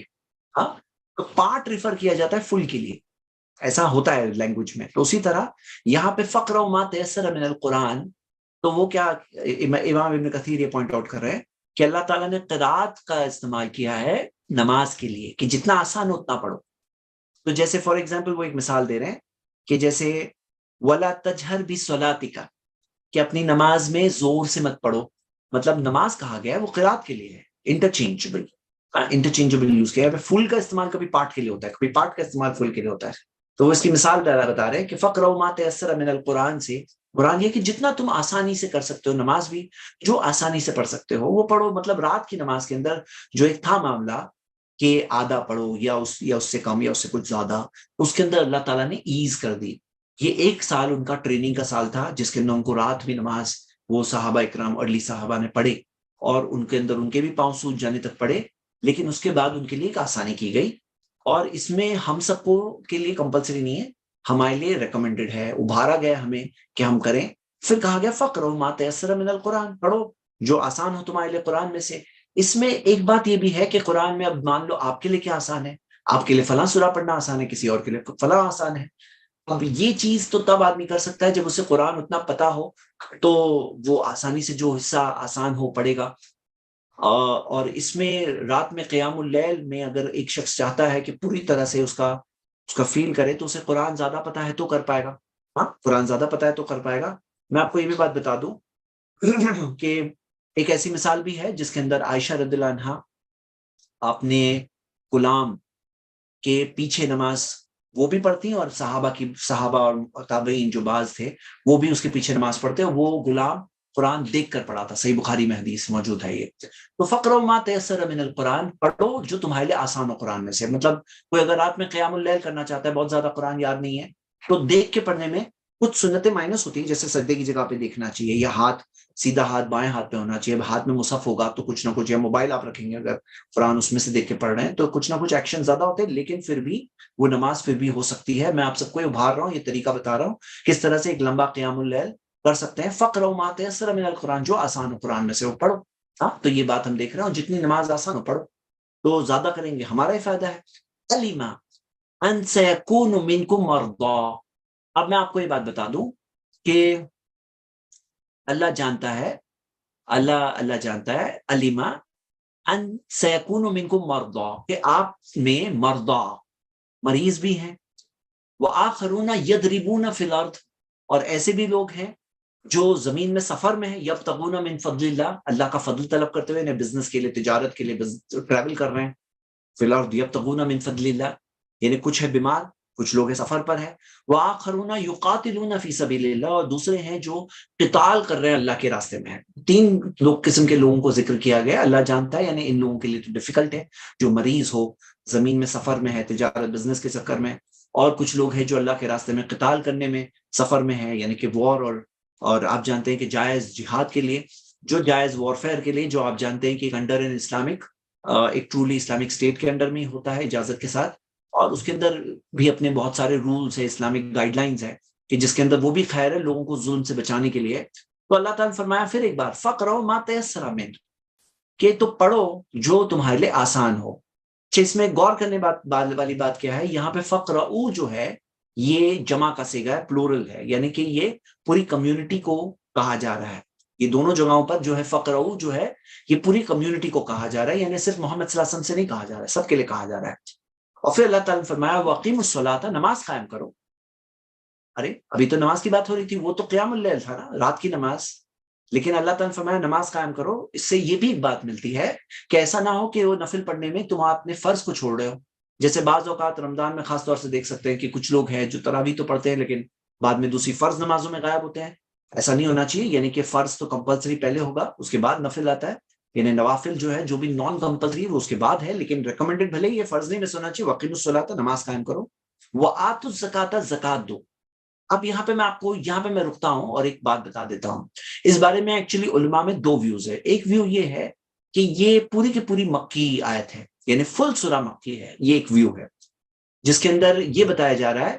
جو لوگ یہ ویو فالو کرتے ہیں وہ یہ بتا رہے ہیں کہ مکہ میں اٹ سیلف ایک طرح سے پیشن گوئی تھی کہ آگے جا کر ایسے لوگ ہوں گے یقاتلون فی سبیل اللہ، جو اللہ کے راستے میں قتال کریں گے. مکہ میں تو جہاد الاؤڈ ہی نہیں تھا، الاؤڈ ہی نہیں تھا. تو یہ ایک تفسیر ہے جو امام ابن کثیر نے بھی اس بات کو مینشن کیا ہے. لیکن ایک دوسری تفسیر یہ ہے، دوسرا ایک تفسیر یہ ہے جو عبداللہ ابن عباس کی طرف نسبت کی گئی ہے، اور الاتقان میں امام سیوطی نے ذکر کیا ہے. وہ بتاتے ہیں کہ یہ آیت ایک ایسی آیت ہے قرآن کی جو آدھی مکہ میں نازل ہوئی اور آدھی مدینہ میں نازل ہوئی. دیکھیے قرآن کے میریکلز میں سے ایک میریکل یہ بھی ہے کہ قرآن کی آیتیں الگ الگ وقتوں پہ نازل ہوئی، صورتیں الگ الگ وقتوں پہ نازل ہوئی، اور نبی صلی اللہ علیہ وسلم جب اسکرائب سے لکھاتے تو یہ بھی بتاتے کہ آیت کو فلاں آیت کے بعد میں ڈالو، یہ آیت کو فلاں، یہ سورہ کو فلاں سورہ کے بعد میں ڈالو، یعنی ترتیب بھی بتاتے تھے. تو یہ آیت کا یہ حصہ ہے، یہ ایک سیکنڈ ویو ہے. یہ سیکنڈ حصہ جو ہے یہ مدینہ میں نازل ہوا، یہ ایک سیکنڈ حصہ ہے. لیکن بعض مفسرین اس طرف گئے کہ نہیں، یہ پوری مکہ میں ہی نازل ہوئی. اللہ نوز بیسٹ. میں نے دونوں باتیں ذکر کر دی، دونوں کے چیزیں مینشن کر دی. تو یہاں پہ اقیموا الصلاۃ وآتوا الزکاۃ، تو جو لوگ کہتے ہیں مکہ میں ہی نازل ہوا تھا وہ یہ کہتے ہیں کہ زکوٰۃ مکہ میں ہی دینا فرض تھا، لیکن اس کی جو مقدار ہے، زکوٰۃ کے تعلق سے مکی آیتوں صدقوں میں بھی ذکر ہے کہ زکوٰۃ دو، یعنی چیریٹی کرو. لیکن اس کا جو نصاب ہے، جو اس کی ڈیٹیلز ہے، وہ مدینہ میں آئی. یعنی اس کی ڈیٹیل جو ہے، اس کا جو قانون کے طور پہ کہ بھئی زکوٰۃ فلاں فلاں چیزوں پر ہے، فلاں اتنا پرسنٹیج ہے، اتنا نصاب ہوگا، اتنا ایگزمپشن ہے، وہ سب ساری چیزیں وہ مدینہ میں آئی. لیکن زکوٰۃ کے تعلق سے چیریٹی کرنے وہ مکہ سے ہی بات ذکر ہے. تو وَأَقِیمُوا الصَّلَاةَ، نماز قائم کرو، وَآتُوا الزَّکَاةَ، زکات دو، وَأَقْرِضُوا اللَّهَ قَرْضًا حَسَنًا، اور اللہ کو قرض حسنہ عطا فرماؤ، اللہ تعالیٰ کو قرض حسنہ دو. قرض حسنہ دو اللہ تعالیٰ نے جو کہا، یہ مال تو اللہ کی کا دیا ہوا ہے، اللہ تعالیٰ ہی کا دیا ہوا ہے، لیکن اللہ تعالیٰ نے کہا اسے قرض کے طور پہ، اور قرض حسنہ اچھے قرض کے طور پہ دو. قرض کسے کہتے ہیں؟ قرض کہتے ہیں کہ میں نے کسی کو دیا اور وہ واپس دے گا تو قرض ہے. میں نے اگر دے دیا تو گفٹ ہو گیا، ہدیہ ہو گیا، یا چیریٹی ہو گئی. لیکن اگر دے کے واپس آنا ہے تو قرض ہے. تو یہ مال جو ہم دے رہے ہیں اللہ کے راستے میں، یہ قرض ہے. اللہ نے کہا کیوں؟ کیونکہ اللہ تعالیٰ اس چیز کو واپس دے گا، بڑھا کے دے گا. اور کتنا؟ کم سے کم ایک کے بدلے میں 700، جیسے سورہ بقرہ کی آیت نمبر 261 سے ملتا ہے، جس میں 7 بالیوں کی مثال ہے. 7 بالی، ایک ایک بالی میں 100 دانے ہیں، ایک دانے میں سے 7 بالی نکلتی ہے، ایک ایک بالی میں 100 دانے، یعنی ایک میں سے 700. مطلب اللہ تعالیٰ اتنا بڑھا کے دے گا، سیم نہیں دے گا، بدلے میں بڑھا کر دے گا. اور قرضاً حسناً کہا گیا. قرض حسنہ کیوں کب کہتے ہیں؟ یعنی ایک اچھا قرض، عام طور پہ یہ لفظ استعمال ہوتا ہے جب کسی کو قرض کے طور پہ کوئی چیز دیتے ہیں اور اس کے اندر مہلت نہیں ہے، مدت نہیں ہے کہ جب آسان ہو دے دو. قرض حسنہ ہے یہ. تو اس طرح سے یعنی اس کے اندر کوئی آف کورس انٹرسٹ وغیرہ تو سوال ہی نہیں ہوتا، حرام ہے، لیکن اس کے اندر ایک آسانی ہو تو قرض حسنہ. تو اللہ تعالیٰ کے کو دینا ہے، اللہ تعالیٰ ریٹرن دے گا اس کو. اللہ تعالیٰ جانتا ہے کب بہتر ہے، کیا ہے. مال میں ہو سکتا ہے اللہ اضافہ کر کے دے، مال میں برکت کر دے، آخرت میں قیامت کے دن کے اندر بڑے بڑے پہاڑوں کی شکل میں. تو یہ کیا ہے؟ قرض حسنہ. وما تقدموا لانفسکم من خیر، اللہ تعالیٰ نے فرمایا وما تقدموا لانفسکم من خیر، جو بھی تم آگے بھیجتے ہو اپنے خود کے نفس کے لیے خیر میں سے، اچھائی میں سے، جو اچھی چیز تم اپنے خود کے لیے آگے بھیجتے ہو، جدوہ عند اللہ، تم پاؤں گے اسے اللہ کے پاس. مطلب جو تم اچھی چیز بھیجتے ہو، ایسا نہیں ہونے والا ہے کوئی چیز ہم نے کی اور ویسٹ ہو گئی، کوئی چیز کی ملی نہیں قیامت کے دن. نہیں، جو تم اپنے خود کے لیے بھیجتے ہو لانفسکم من خیر تو تجدوہ عند اللہ، وہ اللہ کے پاس تم پاؤں گے. ہوا خیر و اعظم اجرا، اللہ تعالیٰ نے کیا فرمایا؟ وہ بہتر ہے اور اجر میں بہترین، زیادہ اجر دینے والا. تو یہ بہتر ہے، اللہ تعالیٰ نے بتایا کہ تجدوہ عند اللہ، یہی بہتر ہے تمہارے لیے کہ اللہ کے پاس اس چیز کو تم پاؤں گے. وہ اعظم اجرا، اور اس میں زیادہ بڑا اجر، مطلب زیادہ بڑے اجر کے طور پر تم پاؤں گے، ساتھ میں پاؤں گے. تو میرے بردرز اینڈ سسٹرز، ہم یہ دیکھیں کہ یہ چیز جو ہے بیٹر ہے ہمارے لیے. اور لوگ کیا سمجھتے ہیں نا، کیا سمجھتے ہیں کہ یہاں پہ رہ جائے یہ بہتر ہے، کہ ارے تم کیا نیکی کرو دریا میں ڈالو، ایسا بولتے ہیں لوگ. نہیں، تجدوہ عند اللہ، اللہ کے پاس پاؤں گے. کوئی دریا میں نہیں، یہ رانگ کنسپٹ ہے دریا میں ڈالو. نیکی کر دریا میں نہیں ڈالتے، نیکی کر کے تجدوہ عند اللہ، اللہ کے پاس پانا ہے. ترازو میں ملے گا تمہیں، اپنے ترازو میں ملے گا، اور وہی بہتر ہے. وہ اعظم اجرا، اس کا بڑا اجر ملے گا، بہتر اجر ملے گا. ارے دنیا میں کوشش کی، کیا لگا ہے تم نے؟ تھوڑی کوشش کی نا. جنت کیا ہے معلوم ہے؟ جنت کیا ہے معلوم ہے آپ کو؟ ہمیشہ کی جنت، ریئل خوشی. ہاں، جنت کے بارے میں اگر صرف اتنا ہی اگر بتا دیا جائے کسی کو کہ جنت جو ہے وہ کیا ہے، اس کے اندر کون ہے. اللہ تعالیٰ نے کہا ہے کہ واللہ یدعوکم الی دار السلام، اللہ تعالیٰ تمہیں دعوت دیتا ہے دار السلام کی، کہ سلامتی کے گھر کی طرف تم آؤ. اللہ نے دعوت دی. نیک راستے پہ چلنا ہوگا تو ہی جا سکیں گے، ایمان کے ساتھ عمل کرنا ہوگا تو جائیں گے وہاں پہ جنت. لیکن وہاں پہنچ گئے جنت تو اللہ تعالیٰ خود میزبان ہے. آپ سوچو کہ اللہ تعالیٰ نے کیا تیار کر رکھا ہے. دنیا کے اندر یہ دنیا تو ریوارڈ نہیں ہے، یہ بس امتحان کی جگہ. یہاں اتنی چیزیں تیار ہے. سوچو میرے بردرز اینڈ سسٹر سے ایک بات بتا رہا ہوں کہ آپ سوچو کہ مان لو کہ کوئی مالدار کے پاس آپ دعوت میں جاتے ہو، کوئی بہت بڑا، آپ نے کچھ نہ کچھ دعوت کھائے ہوں گے زندگی میں. سوچو یہ بیسٹ دعوت آپ نے کھایا کسی کے پاس، بہت اچھا میزبان ہے. تو وہ میزبان جو دیتا ہے وہ اللہ تعالیٰ جب دے گا تو کیا دے گا؟ تو اللہ تعالیٰ نے فرمایا ہوا خیر و اعظم اجرا، وہ بہتر ہے اور بہترین بڑا اجر اللہ تعالیٰ نے وہ رکھا ہے، تمہیں اس کا بہترین بدلہ ملے گا. اللہ تعالیٰ کی جنت میں پہنچ جاؤ، اس سے بیٹر کیا ہو سکتا ہے. اب آگے اللہ تعالیٰ نے فرمایا وَاسْتَغْفِرُ اللَّهَ، اللہ سے معافی مانگو. ہاں، اللہ تعالیٰ سے معافی مانگو. اب یہ پوری سورہ میں تو نماز پڑھنے کہا گیا، صبر کرنے کہا گیا، بری چیز کو چھوڑنے کہا گیا، کون سے گناہوں کی بات ہے. لیکن نہیں، یہ رول ہے کہ نیکی کرو اور معافی بھی مانگو. نیکی کرو اور اللہ سے ڈرو بھی. مطلب نیکی کرو، غرور کرو نہیں، میں نیک ہوں اتنا، تم کون ہو، میں نیک اتنا ہوں. نہیں، نیکی کرو، اللہ سے معافی مانگو. واستغفر اللہ، اللہ سے ڈرو، اللہ سے معافی مانگو. ان اللہ غفور الرحیم، یقیناً اللہ تعالیٰ معاف کرنے والا، رحم کرنے والا ہے. معافی مانگو یہ سکھایا گیا ہے. مطلب نیکی کر کے کیا کرنا ہے؟ نیکی کرنا ہے. رات میں اتنی نماز کا ذکر ہے اس سورہ میں، اور لاسٹ میں کہا گیا واستغفر اللہ، اللہ سے معافی مانگو. لوگ کیا کہتے ہیں نا بھائی، گناہ کر کے معافی مانگ لینا اللہ سے. اسلام میں سکھایا گیا ہے کہ نیکی کرو اور اللہ سے معافی مانگو. کیوں بھائی؟ گناہ کرنے والا جو پلاننگ سے گناہ کرتا ہے اس کو ڈرنا چاہیے، کیونکہ اس کے دل پہ کب اثر ایسا ہو جائے اس گناہ کا کہ اس کے دل میں احساس ختم ہو جائے. ایسا بھی ہوتا ہے، شروع میں احساس ہوتا ہے، فیل کرتا ہے آدمی، بعد میں فیل کرنا بند کر دیتا ہے، بہرا ہو جاتا ہے، وہ گنگا ہو جاتا ہے، اندھے ہو جاتے ہیں، دیکھ کے بھی دکھائی نہیں دیتا ہے، دل پہ مہر لگ جاتی ہے. ایسا بھی ہوتا ہے، اثر ہوتا ہے انکار کا. لیکن ہمیں کیا سکھایا گیا؟ نیکی کرو، اللہ سے معافی مانگو. ابراہیم علیہ السلام کعبہ بنا رہے اور کیا دعا کر رہے ہیں؟ ربنا تقبل منا انک انت السمیع العلیم وتب علینا انک انت التواب الرحیم. تو ہاں اے اللہ ہم سے قبول کر لے، یقیناً تو سننے والا جاننے والا ہے، اور ہماری طرف پلٹ ہے اللہ، ہماری طرف ہمیں معاف کر دے، یقیناً تو معاف کرنے والا، رحم کرنے والا ہے. تو ہم کیا دیکھتے ہیں کہ واستغفر اللہ، اللہ سے معافی مانگو. ان اللہ غفور رحیم، اللہ تعالیٰ معاف کرنے والا، رحم کرنے والا ہے. تو یہاں ایک بہت بیوٹیفل سورہ ہم نے پڑھے. اور میرے بردرز اینڈ سسٹرز، اس میں ہم کیا دیکھ رہے ہیں؟ وہ انٹرنل اسٹرینتھ والی چیزیں ہیں جو اندر سے طاقت پیدا کرتی ہے ایک انسان میں.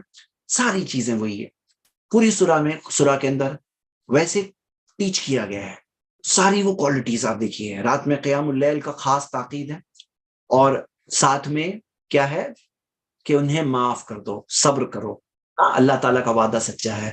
تو یہ ایمان، یقین اور یہ ساری چیزیں، یہ چیزوں کے ساتھ ساتھ میں تھوڑی سی وارننگز بھی بیچ میں تھی. تو یہاں ایک بہت بیوٹیفل سورہ ہم نے اسٹڈی کی قرآن کی، اور میں آپ سب سے یہ ریکویسٹ کرتا ہوں کہ آپ سب یہ جو قرآن اسٹڈی ہم کر رہے ہیں اس کے بعد میں خود بھی پڑھا کریں، ریوائز کیا کریں، وہ ایفیکٹ کو لمبے ٹائم تک اپنے لائف میں کنٹینیو ہو یہ کوشش کریں.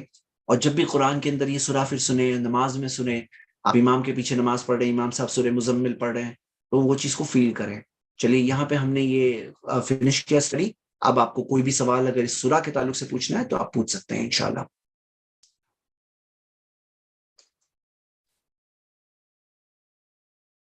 زید بھائی there are a lot of questions انشاءاللہ. بسم اللہ.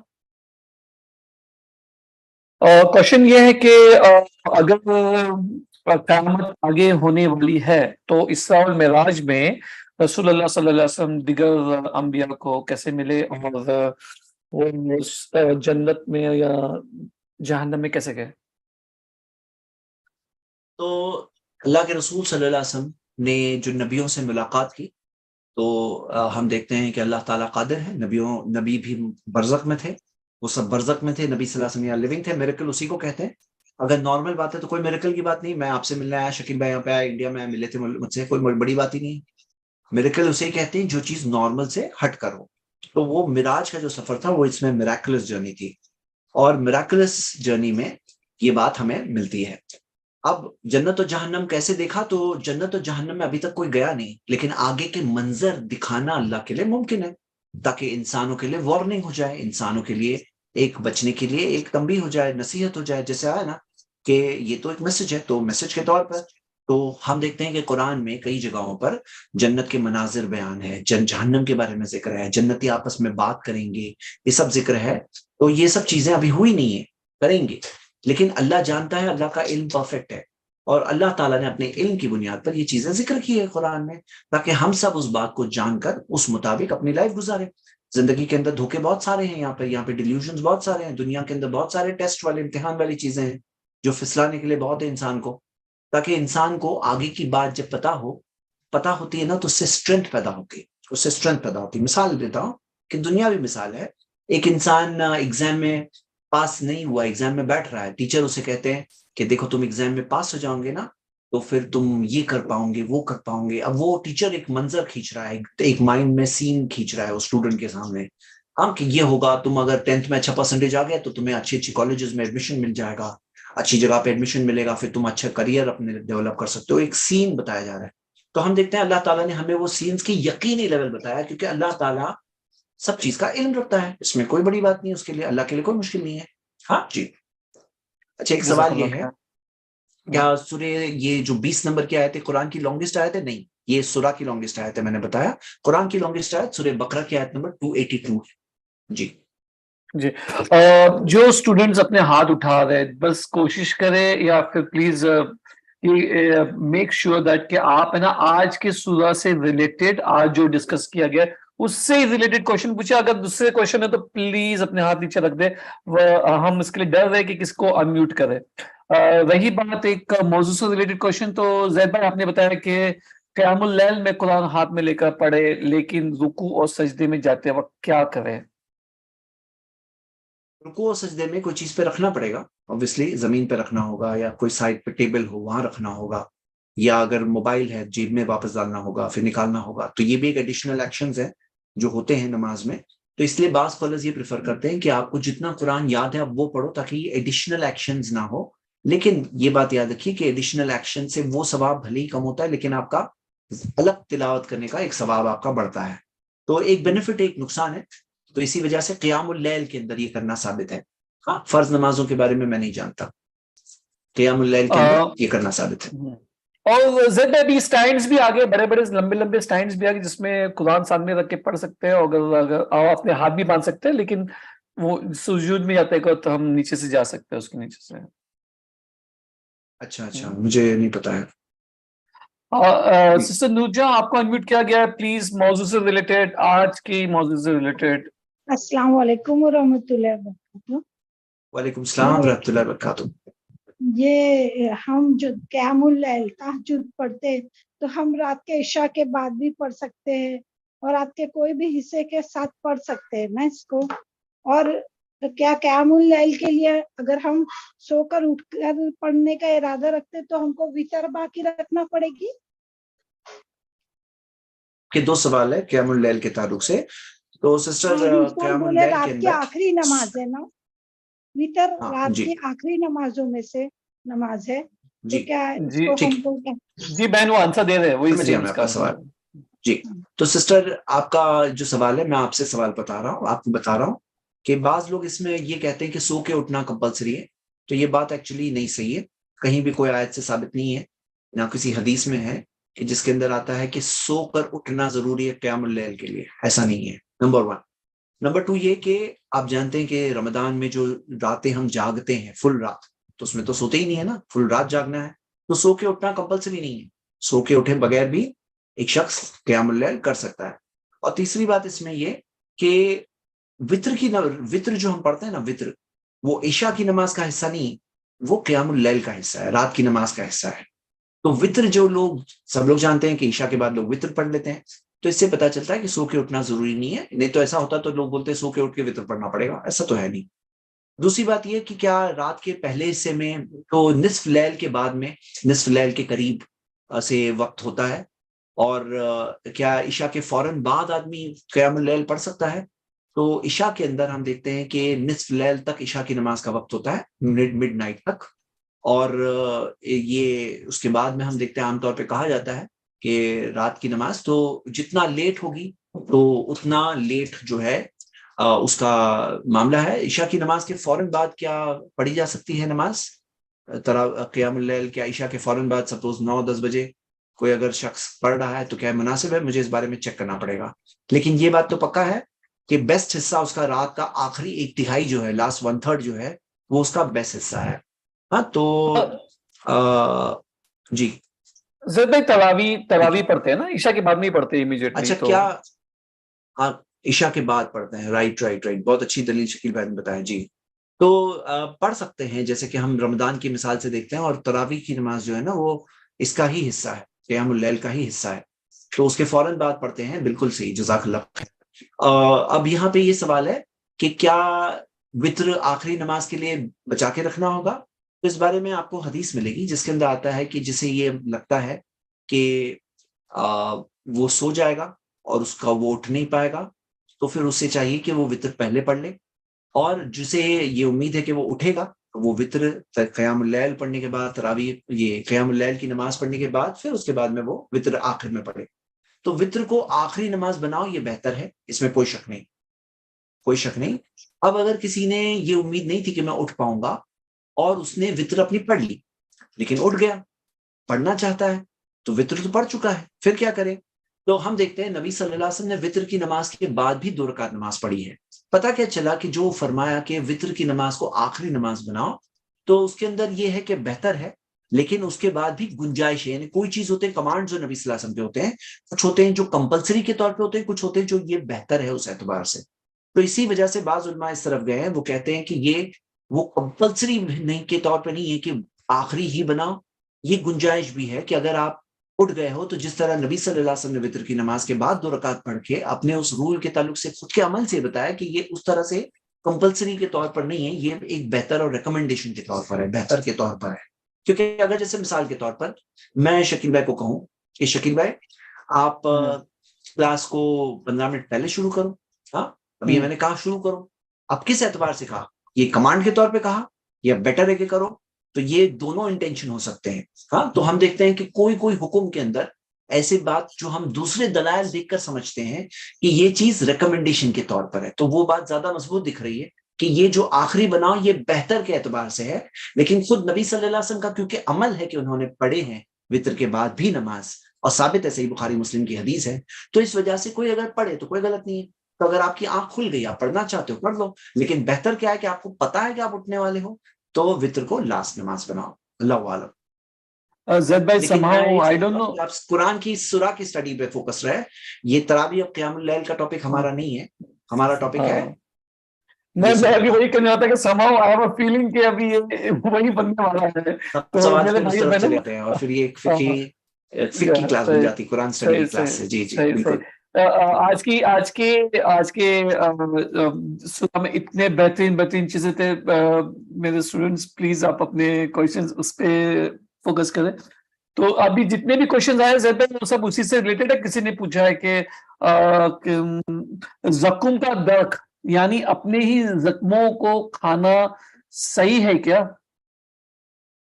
زقوم ایک پیڑ ہے. زقوم ایک پیڑ ہے اور یہ پیڑ جہنم کے باٹم میں اگتا ہے اور وہ ایک ایسا پیڑ ہے جس کے جو تھورنی قسم کے اس کے یہ ہے اور اسے کھانے کے لیے جہنم والوں کو دیا جائے گا جس سے وہ ان کی انٹیریئر پوری طرح سے چھیل جائے گا. تو زخموں کے جو وہ ہے یہ ایک چیز ہے جو گسلین. ہاں گسلین جو آیا گسلین, تو وہ گسلین جو ہے یہ اور جہنم کے جو لوگ ہیں ان کے جو پس اور ان کے جو خون اور پس جو ہوگا اس کا جو ایک وہ ہوگا وہ ڈرنک ہوگا. اللہ حفاظت کرے. دیکھو میرے brothers and sisters, don't take all this lightly. یہ بہت سیریس بات ہے. اپنی زندگی میں اس چیز کو فیل کریں کہ جو رب نے اتنی نعمتیں رکھی ہے دنیا میں, ایک آگ ٹائپ کی چیز بھی رکھی ہے پہچاننے کے لیے, وہ آگ سے بہت پاورفل آگ انتظار کر رہی ہے. اور اگر ہم انکار کریں گے, ہم نے جس کا انکار کیا وہ سب سے بڑا, وہ رب العالمین آسمان و زمین کا مالک ہے, اس کا انکار کر کے کہاں جائیں گے؟ کوئی اور جگہ ہے؟ کوئی نہیں ہے. سمجھدار انسان وہ ہے جو اس چیز کو سمجھ لے. جی امروز شاداب آپ کو انمیوٹ کرے, لیکن جیسے زید بھائی نے کہا کہ پلیز فوکس کرے کہ سورہ پہ. السلام علیکم شیخ. وعلیکم السلام ورحمۃ اللہ وبرکاتہ. میں ہگلی ویسٹ بنگال سے بول رہا ہوں. تو قرآن ابھی ہم عربی میں نہیں پڑھ پا رہے, عربی نہیں سیکھا, تو بنگالی میں ٹرانسلیٹ ہے میرے پاس, بنگالی میں پڑھ رہا ہے. عربی سیکھنا تو ضروری ہے, یہی بات ہے, سیکھنا چاہیے بنگالی میں. ضروری ہے, بالکل سیکھنا چاہیے. اور اگر وہ نہیں جانتے تو انہیں پڑھنے سیکھنا چاہیے, اور پڑھنے کے بعد نیکسٹ اسٹیپ ہوگا سمجھنے کی کوشش کرنا چاہیے عربک زبان. تو یہ ضروری ہے ہم سب کے لیے. جی. اور ٹائم بینگ آدمی جیسے ہوتا ہے نا کہ بھائی سیدھا نہیں چل سکتا ہے, تو پھر کیا کرتا ہے وہ کرچز لے کے چلتا ہے. لیکن کوئی بولے نہیں میں ایسی ہی زندگی بھر چلوں گا, تو یہ اچھی چیز تھوڑی ہے. آپ کو کرچز پہ ہو, آپ کو پہچاننا چاہیے, اور نیسیسری چیز ہے. قرآن ہمارے لیے غذا ہے, ہمارے لیے یہ ایک بالکل ایک ایسی چیز ہے جس سے دل پہ اثر ہوتا ہے, انسان کے دل پر. نمازوں میں خوبصورتی پیدا ہوتی ہے. تو نماز میں تو قرآن کے لیے ہمیں عربک زبان سے تعلق جوڑنا ہوگا. جی سب سے پہلے قرآن پڑھنا سیکھنا, اور اس کے بعد اور بہتر ہمیں عربک سیکھنا اور عربک سے اور غور کرنا, تاکہ آپ آیتوں پہ غور کر سکیں. پڑھ رہے ہیں تبھی آپ سن کے سوچ کے آپ وہ میسج کو فیل کر سکیں. ہاں جی. ایک سوال آیا کہ کون سی تفسیر پڑھنا چاہیے, تو ہمارا ایک لیکچر ہے جس کا لنک دیا جا سکتا ہے کہ کون سی قرآن کی تفسیر ہے. میں نے اس کے اندر ریویو دیا ہے سب موجودہ تفسیروں کی, صحیح غلط دونوں کا ریویو دیا, اور کئی ساری, سب نہیں یعنی بہت ساری, تو آپ لوگ وہ دیکھ سکتے ہیں ویڈیو, اس میں وہ ڈیٹیل آپ کو ملے گی انشاءاللہ. ابھی میں اس مختصر کلاس میں نہیں دے سکتا ہوں. اور جو سوال پوچھا گیا مولانا مودودی کی تفسیر کے تعلق سے, تو میں نے جیسے ایکسپلین کیا ہے کہ مولانا مودودی کی تفسیر کے اندر ویک حدیثیں بھی ہے, ہاں کمزور ویک حدیثیں بھی ہے, اور کچھ چیزیں اور بھی ہونے کی وجہ سے یہ ریکمینڈڈ تفسیروں میں نے نہیں دیا ہے. ریکمینڈ میں یہ کروں گا کہ اگر آپ پڑھنا چاہتے ہیں تو احسن البیان جو بہت اچھی تفسیر ہے, احسن البیان انگلش میں بھی ہے, اردو میں بھی ہے, یا پھر تفسیر ابن کثیر ہے, یا تفسیر السعدی ہے. یہ سب اوتھینٹک تفسیر ہیں, یہ پڑھ سکتے ہیں انشاءاللہ. جلال الدین. زید بھائی آج کا جو سورہ کا نام تھا سورہ مزمل, المزمل, تو اسی طریقے سے رسول اللہ صلی اللہ علیہ وسلم کی کتنے نام, کیا 99 نیمز ہیں, کہ کیا اس کا کچھ وہ صحیح ہے غلط ہے, تو اس کے بارے میں تھوڑا سا واضح کریں. 99 نیمز جو نبی صلی اللہ علیہ وسلم کے دیے ہوتے ہیں اس میں کئی غیر ثابت شدہ چیزیں بھی ہیں. اوتھینٹک نام جو لسٹ ہے میرے پاس ابھی نہیں ہے, میں نے اس کی اسٹڈی نہیں کیا ہے, کہ لیکن یہ بات کنفرمڈ ہے کہ وہ 99 نیمز کی لسٹ میں بعض چیزیں اوتھینٹک حدیثوں سے ثابت نہیں ہے. اور ہمیں یہ رول بنانا چاہیے کہ ہمیں جو بھی چاہیے یا تو قرآن سے یا تو صحیح حدیثوں سے چاہیے, ثابت شدہ پروف کے ساتھ چاہیے. تو پروف کے ساتھ جو چیز ہے وہ ایکسیپٹڈ ہے, قبول ہے. کسی نے پوچھا ہے کہ اس کے پریویس لیکچر 80 لیکچرز کہاں پہ ملیں گے. تو بھائیو بہنوں, آپ نے جو آج جو لنک پہ کلک کر کے یہاں پہ پہنچے ہو, آپ وہ لنک کے بس نیچے جاؤ گے تو آپ دیکھو گے کہ پلے لسٹ کا بٹن ہے. آپ وہ پلے لسٹ پہ بٹن پہ کلک کرو گے تو آپ کو پورے 81 ابھی کا جو آج بھی جو ریکارڈنگ ہو رہا ہے وہ بھی آپ کو مل جائے گا. تو آپ turn by turn, step by step آپ جا سکتے ہو پلے لسٹ میں. اینڈ کوئی سب لائیو لیکچر کہاں ہے؟ زید بھائی I think we are done, باقی کا تو سب ریلیٹڈ وتھ تراوی قیام اللیل. ٹھیک ہے. اگر قرآن اچھا کی یہاں پہ preservation کے قرآن کس طرح سے لکھا گیا پرزرو ہوا، ایک سوال کسی نے بھیجا ہے. تو ہماری ایک سٹریم ہے قرآن کی حفاظت کے اوپر، 4.5 hours کی سٹریم ہے جس میں ایکسپلین کیا ہے. ان شارٹ ہم دیکھتے ہیں کہ قرآن کا پرزرویشن خود ایک بہت بڑا میریکل ہے. قرآن ایک ایسی کتاب ہے، آپ کو پتا ہے قرآن کے جو 10 الگ الگ قراءتیں ہیں جو تواتر کے ساتھ ثابت ہے. تواتر کا آپ اگر دیکھو گے چین آف نریشن، تواتر کس کو بولتے ہیں کہ ایوری جنریشن میں، تواتر کا مطلب یہ ہے الگ الگ جگہوں پر، الگ الگ شہروں کے الگ الگ نریٹرز، ہر زمانے اور دور میں اتنے سارے، ہر آیت کے لیے تواتر کے ساتھ ثابت ہے. اور آپ جانتے ہیں عثمان رضی اللہ عنہ نے مصحف بھی بنا کر کے جو بھیجا، تو یہ بھی ایک ہے. اور جب نبی صلی اللہ علیہ وسلم پہ آیتیں نازل ہوتی تو نبی صلی اللہ علیہ وسلم کے پاس اسکرائبس تھے، پورے اسکرائبس کی لسٹ ہے، اور وہ اسکرائب سے لکھاتے اللہ کے رسول صلی اللہ علیہ وسلم. اور نبی صلی اللہ علیہ وسلم کے زمانے میں ہی لکھا گیا قرآن، یہاں تک کہ نبی صلی اللہ علیہ وسلم نے بعض حدیثوں میں ملتا ہے، جیسے صحیح بخاری کی حدیث ہے جس کے اندر آتا ہے کہ مسجد میں ایک جگہ تھی جہاں مصحف رکھے جاتے تھے. تو وہ زمانے میں جتنا مصحف تھا، قرآن گریجولی نازل ہو رہا تھا، تو مصحف اس زمانے میں لوگ سمجھتے نہیں ہوا کرتا تھا، تو وہ تھا، قرآن لکھا جاتا تھا، پڑھا جاتا تھا اور یاد کیا جاتا تھا. اور قرآن کے میمورائزیشن میں ہر زمانے دور میں، جیسے آپ سے دیکھوں گے کہ اللہ کے رسول صلی اللہ علیہ وسلم کے زمانے میں صرف ایک انسیڈنٹ کے اندر 70 صحابہ شہید ہوئے تھے جو قرآن کے حافظ تھے. ہاں، تو یعنی کہ اتنے لوگ جو ہے قرآن یاد کیا کرتے تھے، اور یہ تبھی سے مزاج تھا. سب سے پہلے حافظ خود نبی صلی اللہ علیہ وسلم تھے، اور قرآن جو نازل ہوا 23 سال کی مدت میں نازل ہوا. لیکن چیلنج ہے قرآن کے اندر کہ ایک آیت کوئی دوسری آیت سے کبھی نہیں ٹکراتی. ہاں، یہ ایک چیلنج ہے قرآن کے اندر. اور قرآن کی حفاظت کرنے والا کون ہے؟ خود اللہ ہے. آپ ان کمپیریزن دیکھو گے تو قرآن کے اندر ہم دیکھتے ہیں یہ متواتر چین آف نریشنز ہیں، لیکن دوسرے مذہبوں کی جو مین کتاب بھی ہے آپ کو کوئی چین آف نریشن سے نہیں ملے گی. قرآن کی جو ہم دیکھتے ہیں کہ چینز آف نریشن اور جو قرات ہے، سائنس آف دا قرآن. اور نبی صلی اللہ علیہ وسلم نے کہا خیرکم من تعلم القرآن وعلمہ، تم میں سب سے اچھا وہ ہے جو قرآن سیکھے اور سکھائے. ہاں، تو یہ کچھ چیزیں میں نے صرف ذکر کی، لیکن باقی وہ چیز آپ انشاءاللہ اسٹریم دیکھیے، وہ چیز اور ڈیٹیل میں ملے گی انشاءاللہ. جزاک اللہ ٹھیک خیر. ہے، تو وہ اسی کے اسٹریم ساتھ کا ہم فنش کرتے ہیں. جی ہاں، وہ السلام آئیڈرس ٹی وی کے علیکم. اندر جو اوپن ڈسکشن پروگرام ہے نا، اس کے اندر دیکھ سکتے ہیں انشاءاللہ. جی السلام علیکم. جی وعلیکم السلام.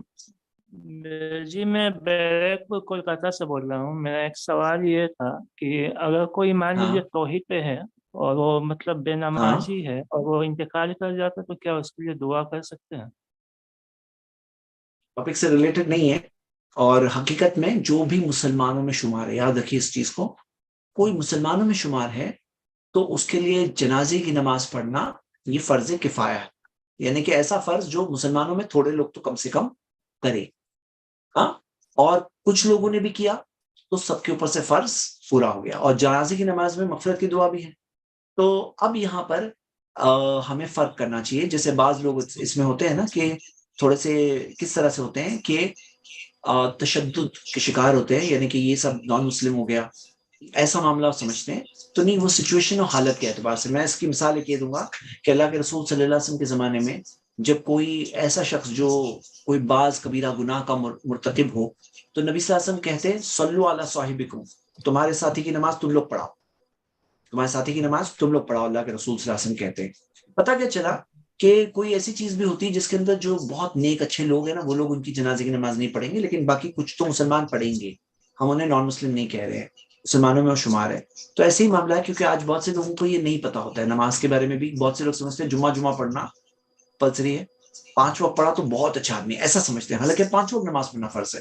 تو یہ میں نے چند چیزیں بتائی، لیکن آپ اور ڈیٹیل میں دیکھنا چاہتے ہیں تو اسٹرانگ فاؤنڈیشن کورس میں تکفیر کا ٹاپک ہے، وہ دیکھیے گا. تکفیر کا ٹاپک، ہاں، مضبوط بنیادیں کورس میں تکفیر کا ٹاپک ہے. ٹھیک ہے.